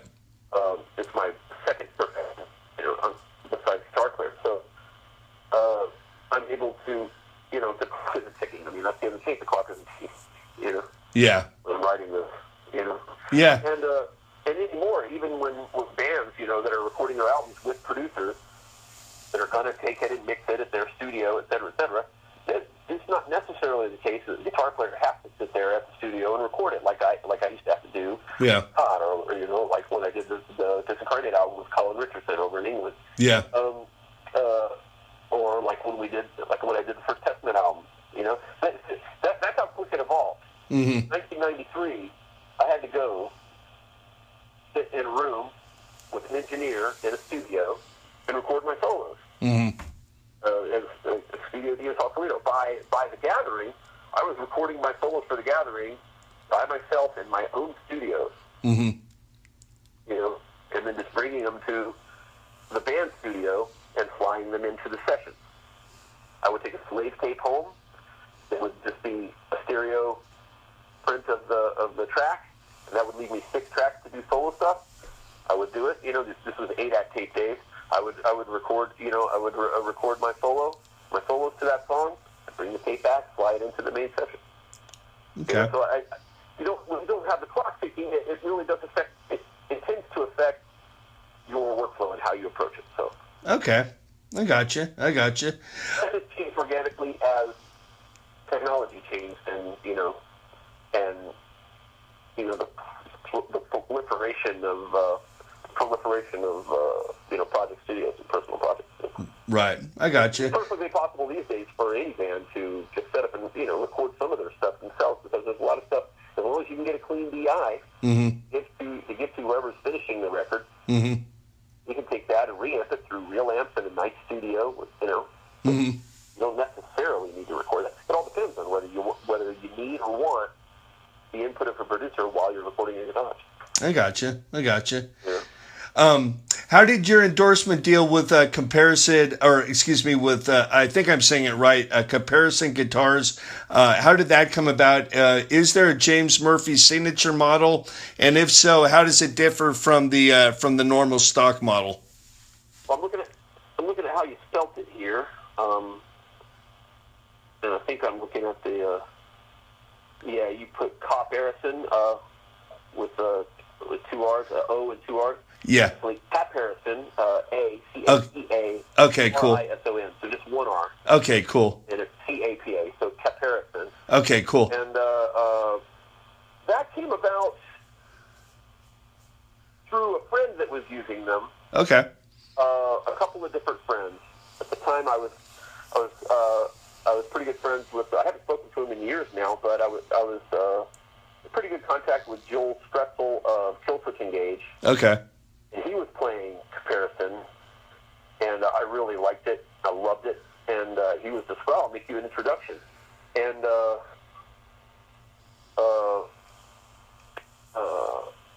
so, yeah, I met them, and I ended up meeting them at NAMM, and the next thing I know, I had 2 or 3 of their guitars up until today, where I got like a dozen of them. Nice.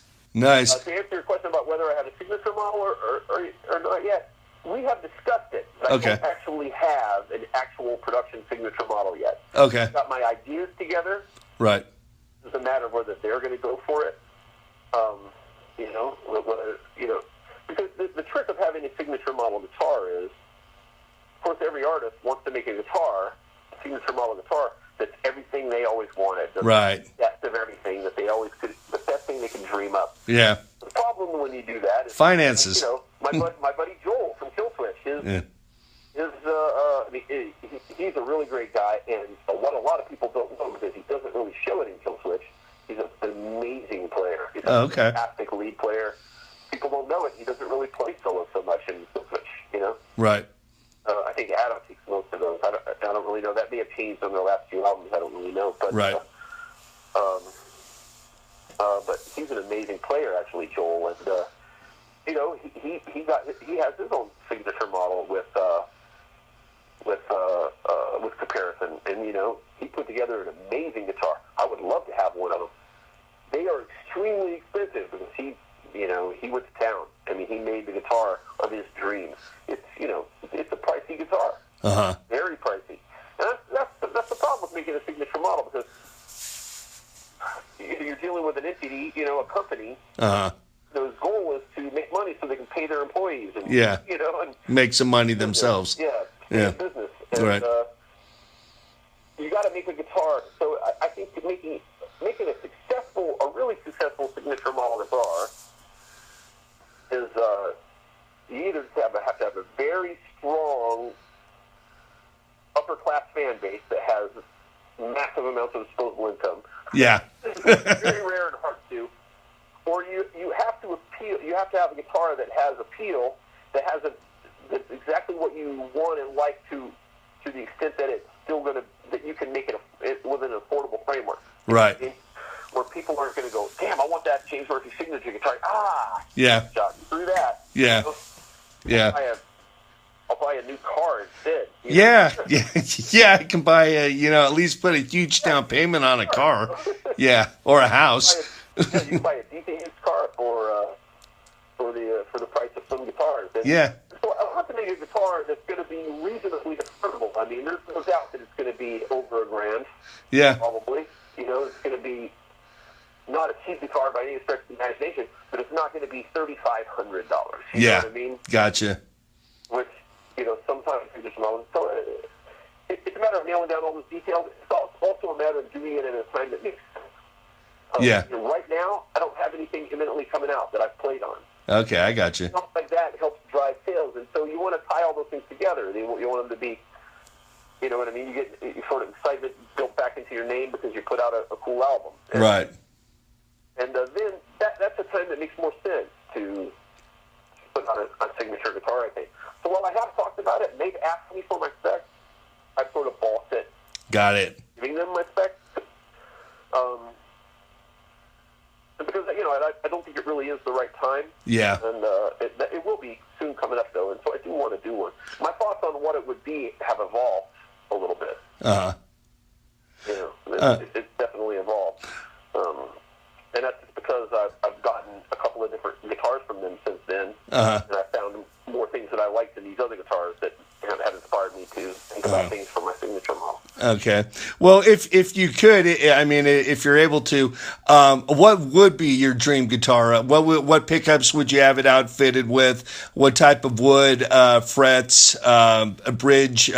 What would be your ideal?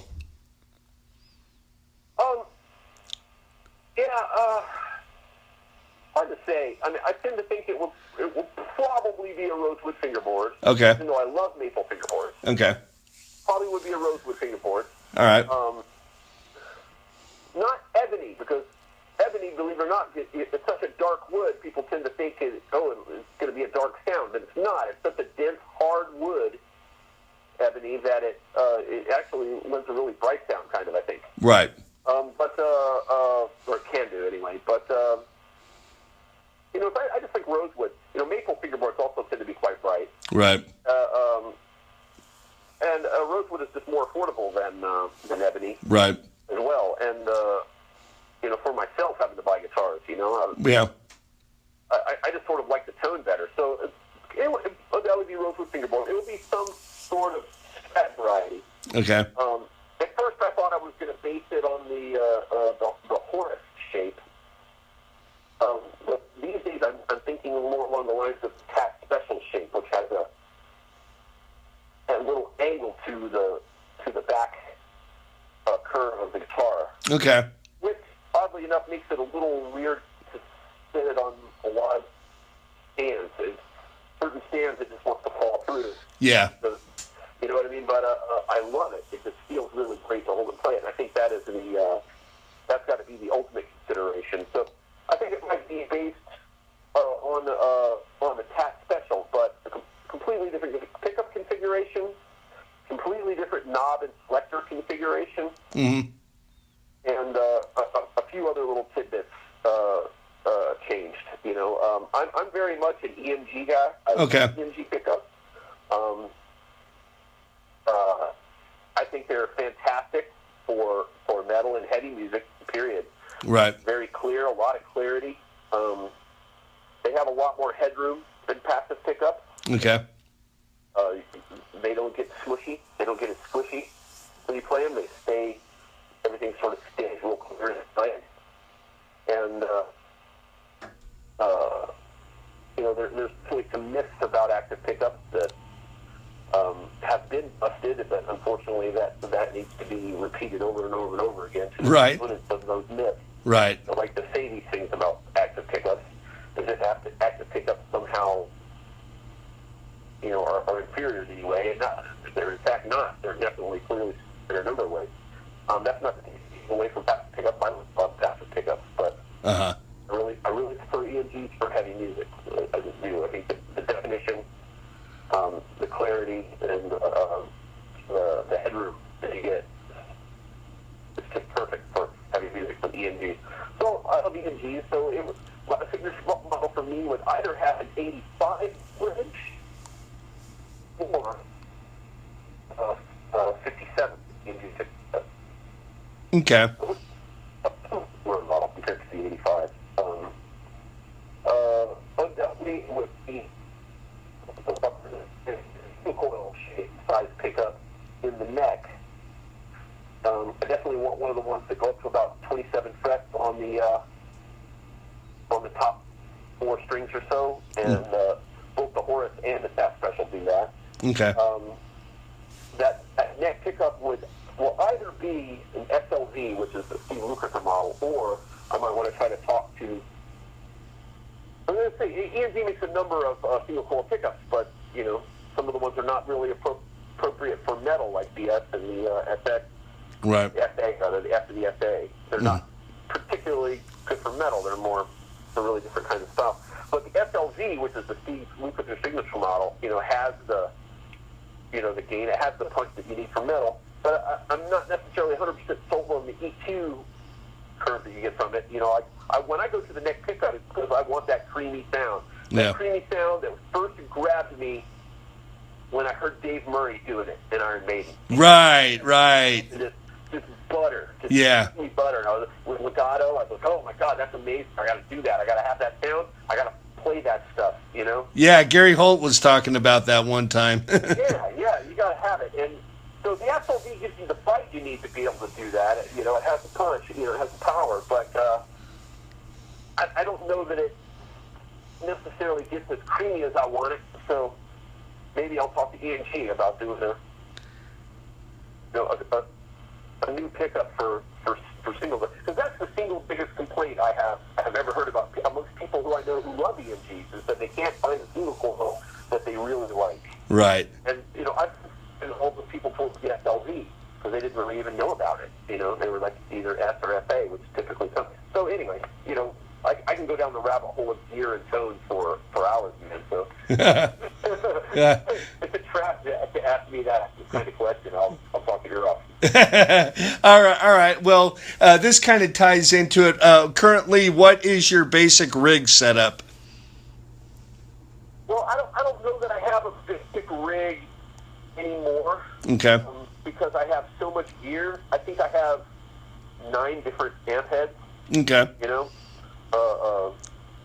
EVH 5150 Mark III. I'm loving for rhythm guitars these days. A very, very good amp. Very, very good amp. And I'm really for solos. I've been kind of stuck lately on for a couple of years now on the PD JSX. Okay. Which was Joe Satriani's signature model he had with PD. He's moved on to Marshall now. He's doing signature amps with Marshall. Oh, I had no idea. Yeah, and I'm dying to hear those. And I think as a result of that, PD has discontinued the JSX. Okay. So unfortunately, I think if anyone wants to find one, they have to find either old stock or they got to buy it used. Right. Okay. I'm sure they're easy enough to find on the used market.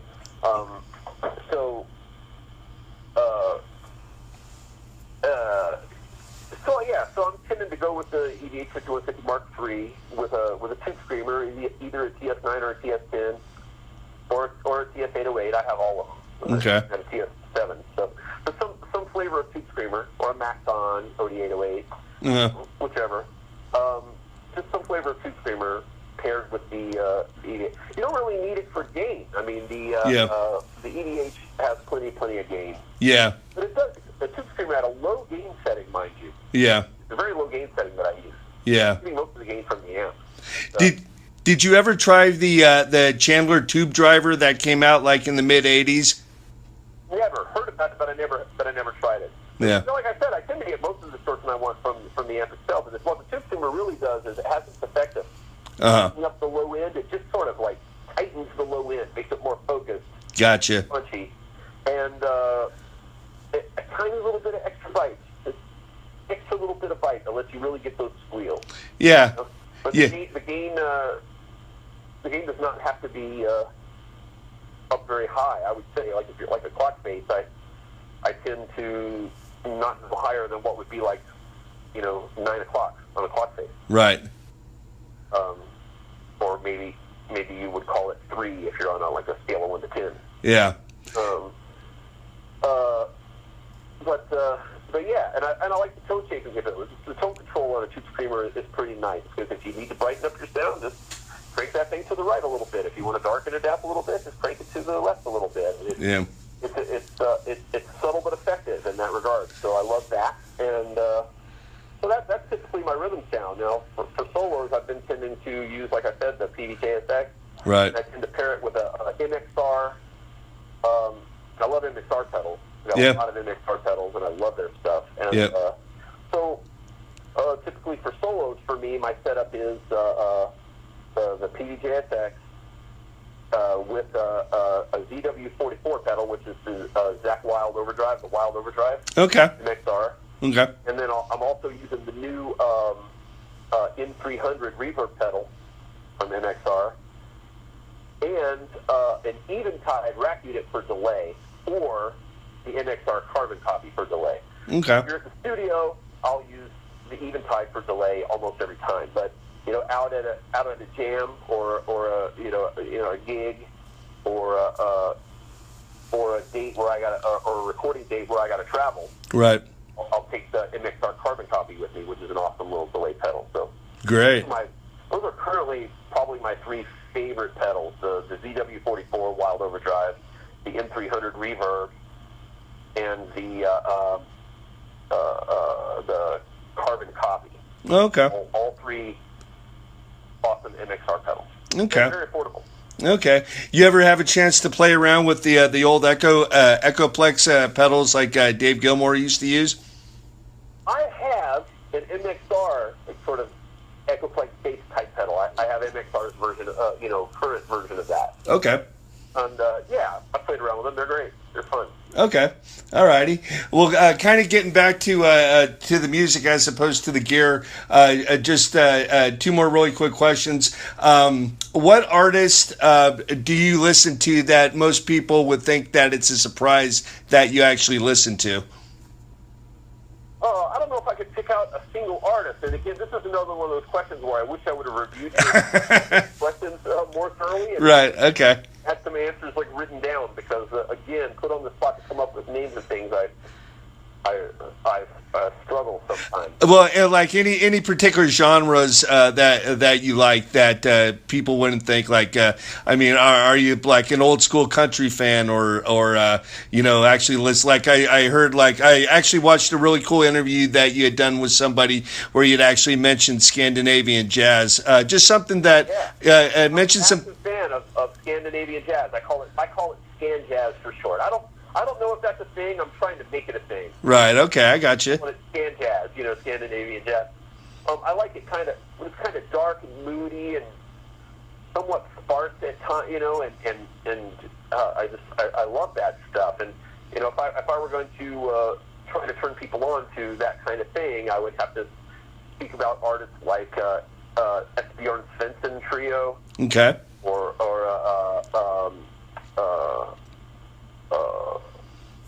Nick Bert's Ronin or Nick Bert's Mobile. Okay. Or Terje Ripsel. Okay. Things like that. I absolutely love it. It's just so atmospheric and trippy. Okay. Elvin Arset. Guys like that.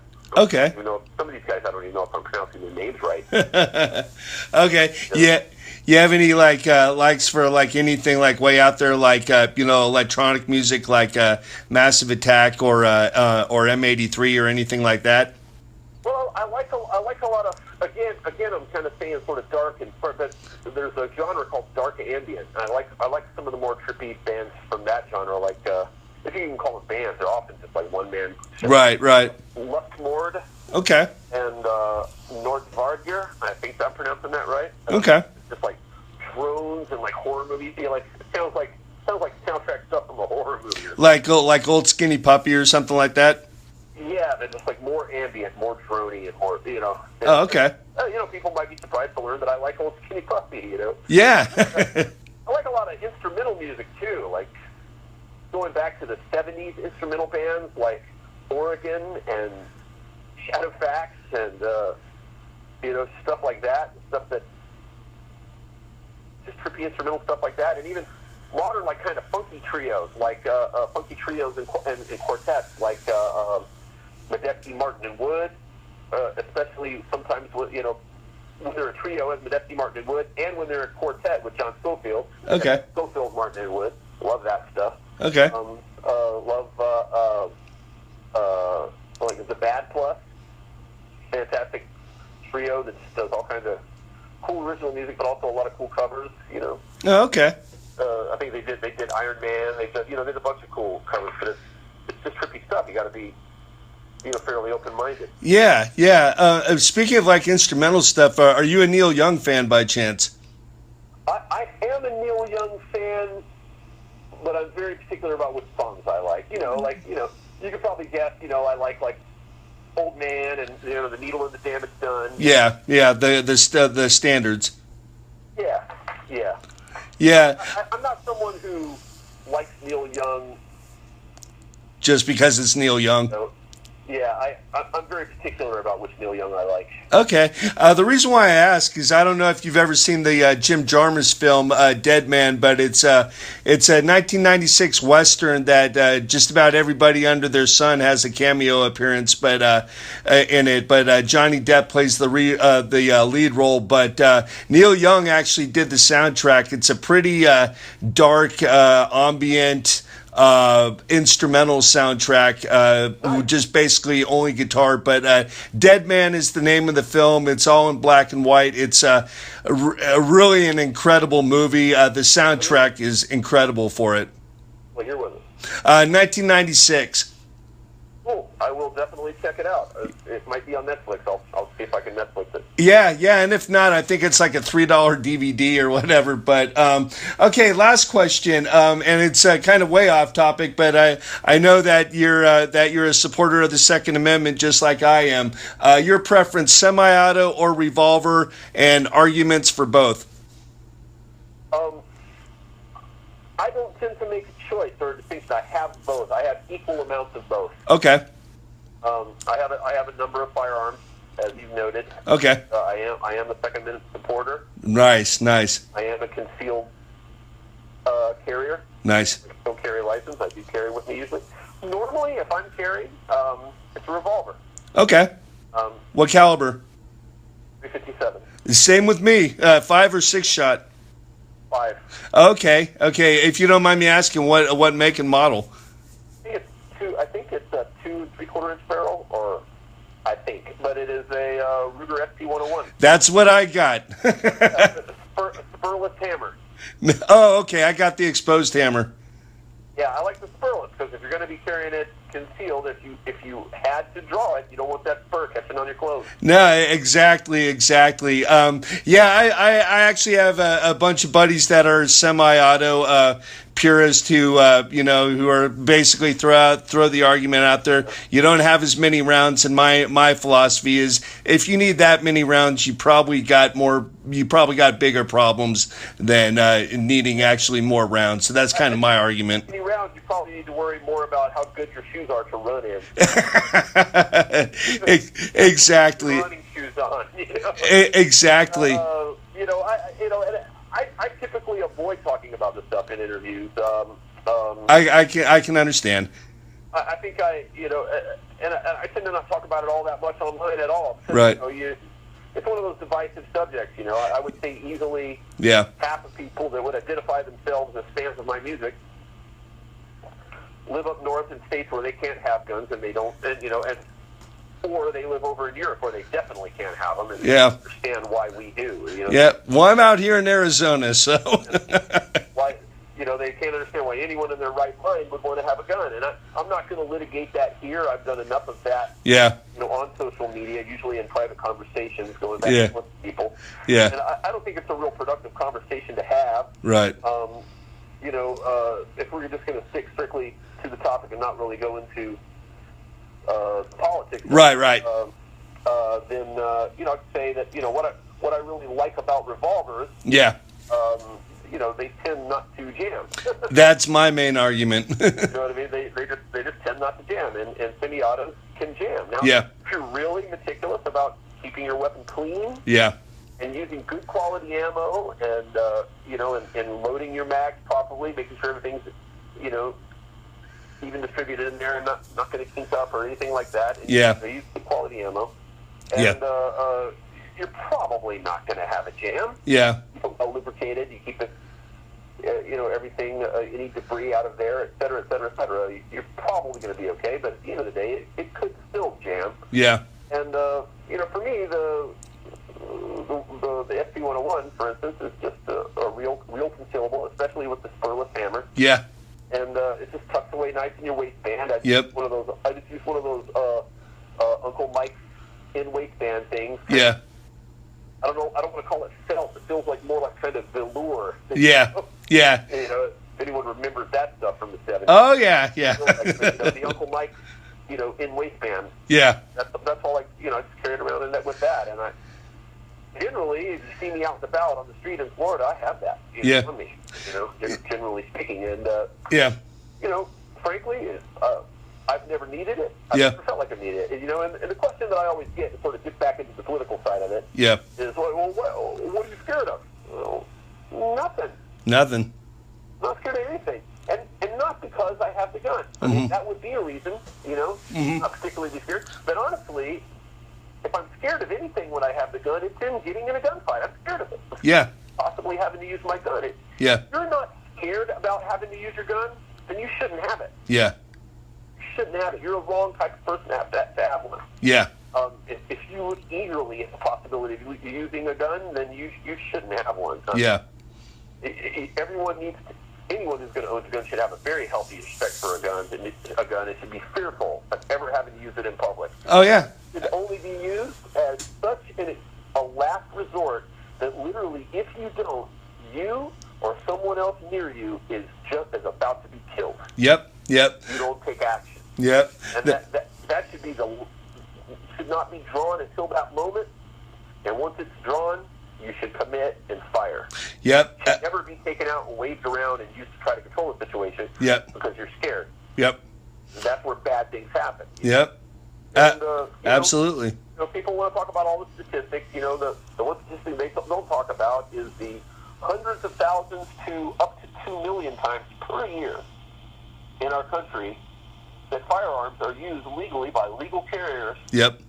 Without having to discharge them to dissuade attackers, robbers, rapists, yep. et cetera. Absolutely. Because it's hard to get a statistic on that stuff because there's not a crime committed. It's deterred. Right. And the police don't tend to keep a record of deterred crimes. Of deterred crimes. Right. They keep records of crimes that actually happen. Right. So, there's no doubt that a whole great deal of crime is deterred by people just being able to defend themselves. Yeah. Pull out a gun and with the full intention of pulling the trigger. Yeah. Because the person has encroached on them and endangered their life. Feel like they're endangering, but the person sees the gun and runs. Yep.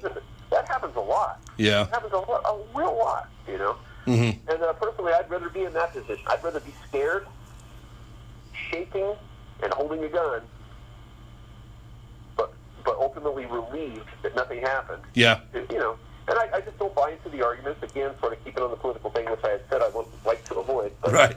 It always goes back to the concept that, you hear this all the time, you're far more likely to have your gun taken away and used against you. Mm-hmm. That's such a bullshit. Yeah.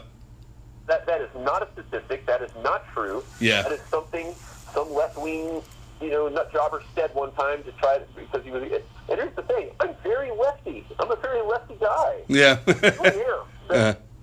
I mostly depart from the left on the issue of guns. Yeah. Now, I do believe the criminals should not have guns. Yeah. Yeah. Well, I people should not be able to buy guns. I believe that. Yeah, I'm a strong supporter too. But my feeling is, and I mean, this kind of goes with the political thing. But I am actually willing to give up like some of my, like out here in Arizona, you can get it after a 5-minute background check. I'm willing to go ahead. I don't believe in that. I agree with the background check and the waiting period. Yeah, I'm willing to go ahead and give that up, and things like that, to help ensure, a more safe environment and everything like that. I mean, I believe that that you can still believe you can still be a firm supporter of the Second Amendment, but not be. But you can go ahead and leave room for modifications of some modifications to it. There has to be laws in regards to it. It can't be. I know a lot of Europeans here talk like this, and they imagine this United States as the Wild Wild West. We're all just jumping up and down in the street, shooting our guns in the air like Yosemite Sam. Yeah. I mean, that's about how they imagine, Americans are at least the ones that profess Second Amendment support or gun rights. Nothing could be further from the truth. And, I think that quite a lot. it's really only the actual gun lobby that is fighting against universal background checks. Every Yeah. single gun-owning friend of mine that I know, even the ones that are members of the NRA, which I am not, but Yeah. even the ones that are members of the NRA, they still say, well, I just don't understand why they're fighting it. We should have universal background checks. Yeah, absolutely. Gun show loophole. We should have universal background checks. Yeah. Or universal background checks. Yeah. I'm all for it. I'm all for keeping guns out of the hands of criminals. Yeah. You know, and I just don't see how any law taking guns away from law-abiding citizens helps. Yeah, absolutely. Absolutely. I'm totally with you on that. Especially the laws about what they are now calling assault rifles. Right. They're not assault rifles. Assault rifles were banned back in the 80s. Mm-hmm. They're capable of burst fire or fully automatic fire. Right. And the ones we have today are semi-automatic, the same as a whole lot of just hunting rifles and other kinds of rifles. Right. They look military-ish, so therefore they get scary. Yeah, they got, people call them high caliber. I'm sorry, a 223 slash 5.56. It's not particularly high caliber. Right. It's high velocity. Mm-hmm. It will do a lot of damage. It'll do as good as any other bullet, but so will a 22, which is very, very low caliber, Yeah.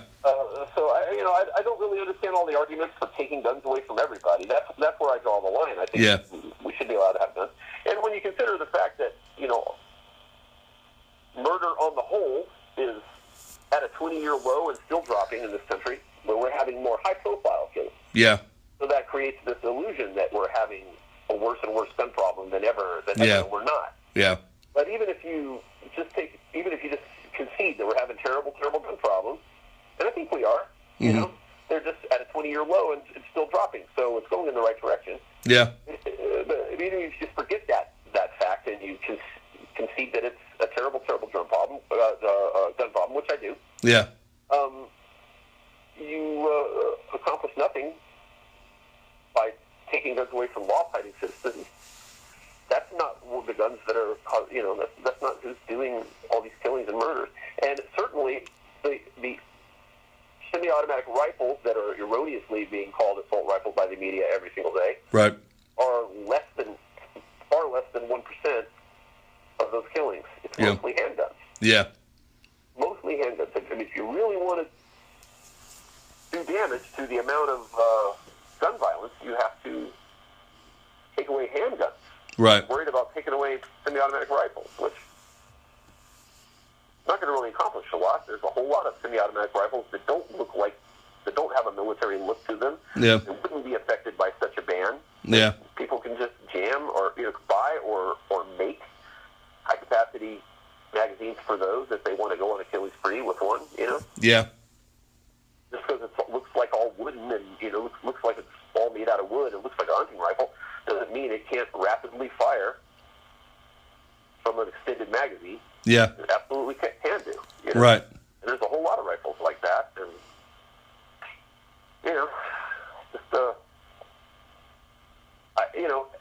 perhaps if I had the power to snap my fingers and make all guns in the world disappear, perhaps I would do that. Probably would do it in a heartbeat, honestly.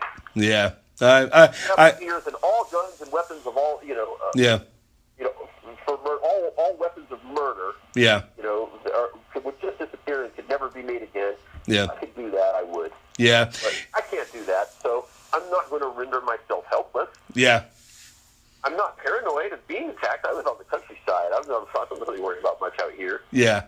But I still want to exercise that right. Yeah, absolutely. And I'm like, I said, I'm a firm supporter of the Second Amendment, but I grew up in a household where not only was my father, in the U.S. Air Force, but he was actually an ATF agent afterwards for 20 years after. So, right. Yeah. My father was in the Navy and then the Army. Oh, no doubt. In the Army, he was military police, so he always carried a sidearm, even though most soldiers don't. Right. Unless they're out in the field. Right. Being deployed. He always had a sidearm because he was military police and then military police investigator. Okay. So he was undercover. He got to grow his hair long and carry a gun hidden under his clothes. Look like the Special Forces guys. When he left when he left the military, he was a civilian cop Okay. for a number of years, and then it's been in corrections. Oh, okay. So, I was raised with guns. He hunted as well. I never did. I'm not into hunting. Yeah, neither am I. I don't care for hunting. I don't see the need to go shoot Bambi in the woods. No. I really do not. Besides the fact that I don't like the taste of venison, if I want meat, I go to the store and buy it. And, that opens up. This is why I hate getting in these discussions. Really, I have a lot to say on these issues, and I will talk your head off about them, given the forum and opportunity to do so. Yeah. But it's not always a good idea, because everyone thing, because as soon as you talk about now, someone wants to have this discussion with me about factory farming. Well, and the horrors of the beef industry. I got you. Well, and I agree with all those things. I love cheeseburgers. Yeah. Okay. Me too. Steak. Yeah. And I don't know what I'm going to do about that. Yeah. I'm willing to admit that I'm a flawed person in that regard. You know what I mean? This is a failing. Oh, well, I understand. I was going to tell you all the problems that people outline about the beef industry, the way cattle is treated, and all the factory farming in general. I agree with it 100%. Yeah. But I'm just not prepared at this point in my life to become a vegan or a vegetarian. Yeah. And yeah. so I have to live with that dichotomy. Yeah. That conflict. Well, I was going to say, I was watching one of your interviews, and I thought it was really, I loved the way you executed your thought. You said, before you go ahead and throw out the whole liberal, that I'm a liberal thing, I got guns. Okay, so throw that liberal generalization out there. I got guns, so don't classify me as a, total liberal on one side. And I thought your humor. I would say I lean liberal, I lean very left, but I'm not a bleeding heart. Okay, I got you. And that's cool. I think you're, based on, the interviews that I've seen with you in the past and just talking with you, I figure you would just be somebody of, way above average intelligence, and you're a thinking person, so you have these opinions, and one way or another, I think you with everybody. I mean, you're just exercising your right, and if people don't like it, then as you very well know, they don't have to like it. Everybody's got their opinion, and shouldn't dissuade how you treat somebody or are treated. Yeah. I've been down the route of talking about this kind of stuff too much on social media. And having, people who are colleagues. Yeah. Yeah, and you're like, I just thought we were talking about music, and it went ahead and evolved into this. Yeah, well, one thing really quick before I let you go, and again, thank you so much for taking the time to do this for my Facebook fan page and for my blog. I really appreciate it. I have a really good friend that you knew pretty well back in the day, and he wanted me to tell you hello. His name is Steve Lucas, and he actually worked at Rasputin's in Berkeley, and then later on at Amoeba in San Francisco. And he said, I'm sure he probably doesn't remember me or anything. The last time I talked to him, it was just a little while after his treatment and everything. But if you can, just tell him I said hello. So Steve Lucas from Rasputin's and Amoeba out in the city says hello, man. Right on. How's it going, Steve? Glad to hear from you, man, and I hope everything's going well with you. Yeah, he's he's still out there. He's still doing the whole black metal thing. I talk with him. I've known the dude now for 35 plus years. Incredible player in his own right and everything. But he was really, really glad, because I actually sent him a link to the interview that I was talking about, where you were discussing your time in Death and Obituary, and he was like, dude, it is just so glad to see him doing so well, man. I'm just really, really happy for him. Right on, man. Cool. Yeah. So, and with that, one final question. I can't believe I didn't remember to ask you this. Any plans for a new Disincarnate album sometime down the road? Yes, I can't divulge too much. Okay. But currently, the core band is pretty much the original band. Only one guy is not coming back at this point. Great. So, it was just sort of his choice. It was extended to him. The offer was extended to him, and he decided that he wasn't really, that he just wasn't down for it currently. I gotcha. And so it's going to be mostly the original lineup, and at least as it stands now. And I hope that's the way it finishes. You know, Right. I hope that's the way it comes to fruition. Okay. All right. With everybody that's still remaining intact, and you know, we're writing music. We just had a meeting a couple of days ago where we went over song titles and concepts and lyric inspiration and how we want to put the song together. So I've already got several songs being worked up that I'm working up, and already got the titles and lyric concepts all in order, and that's usually where it starts for me. I got to at least come up with a title and a concept. Okay.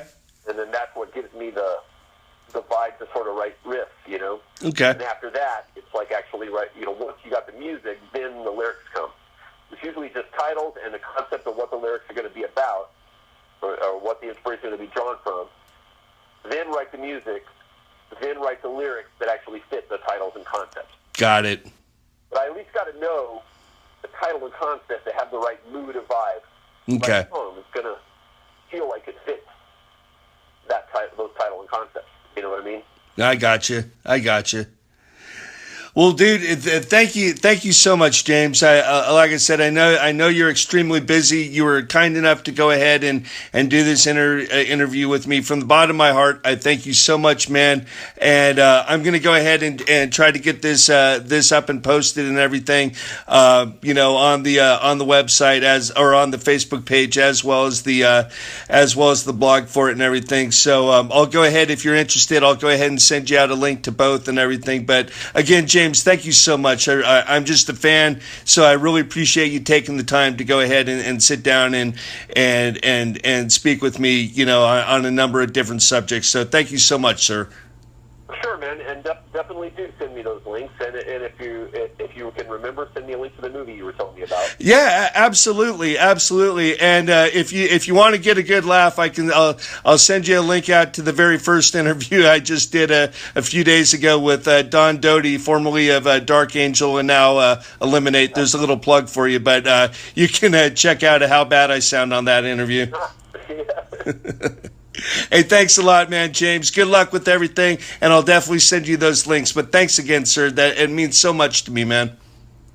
No problem, Mark. Take care. All right, take care. Have a great one, man. Bye-bye. All right, bye-bye.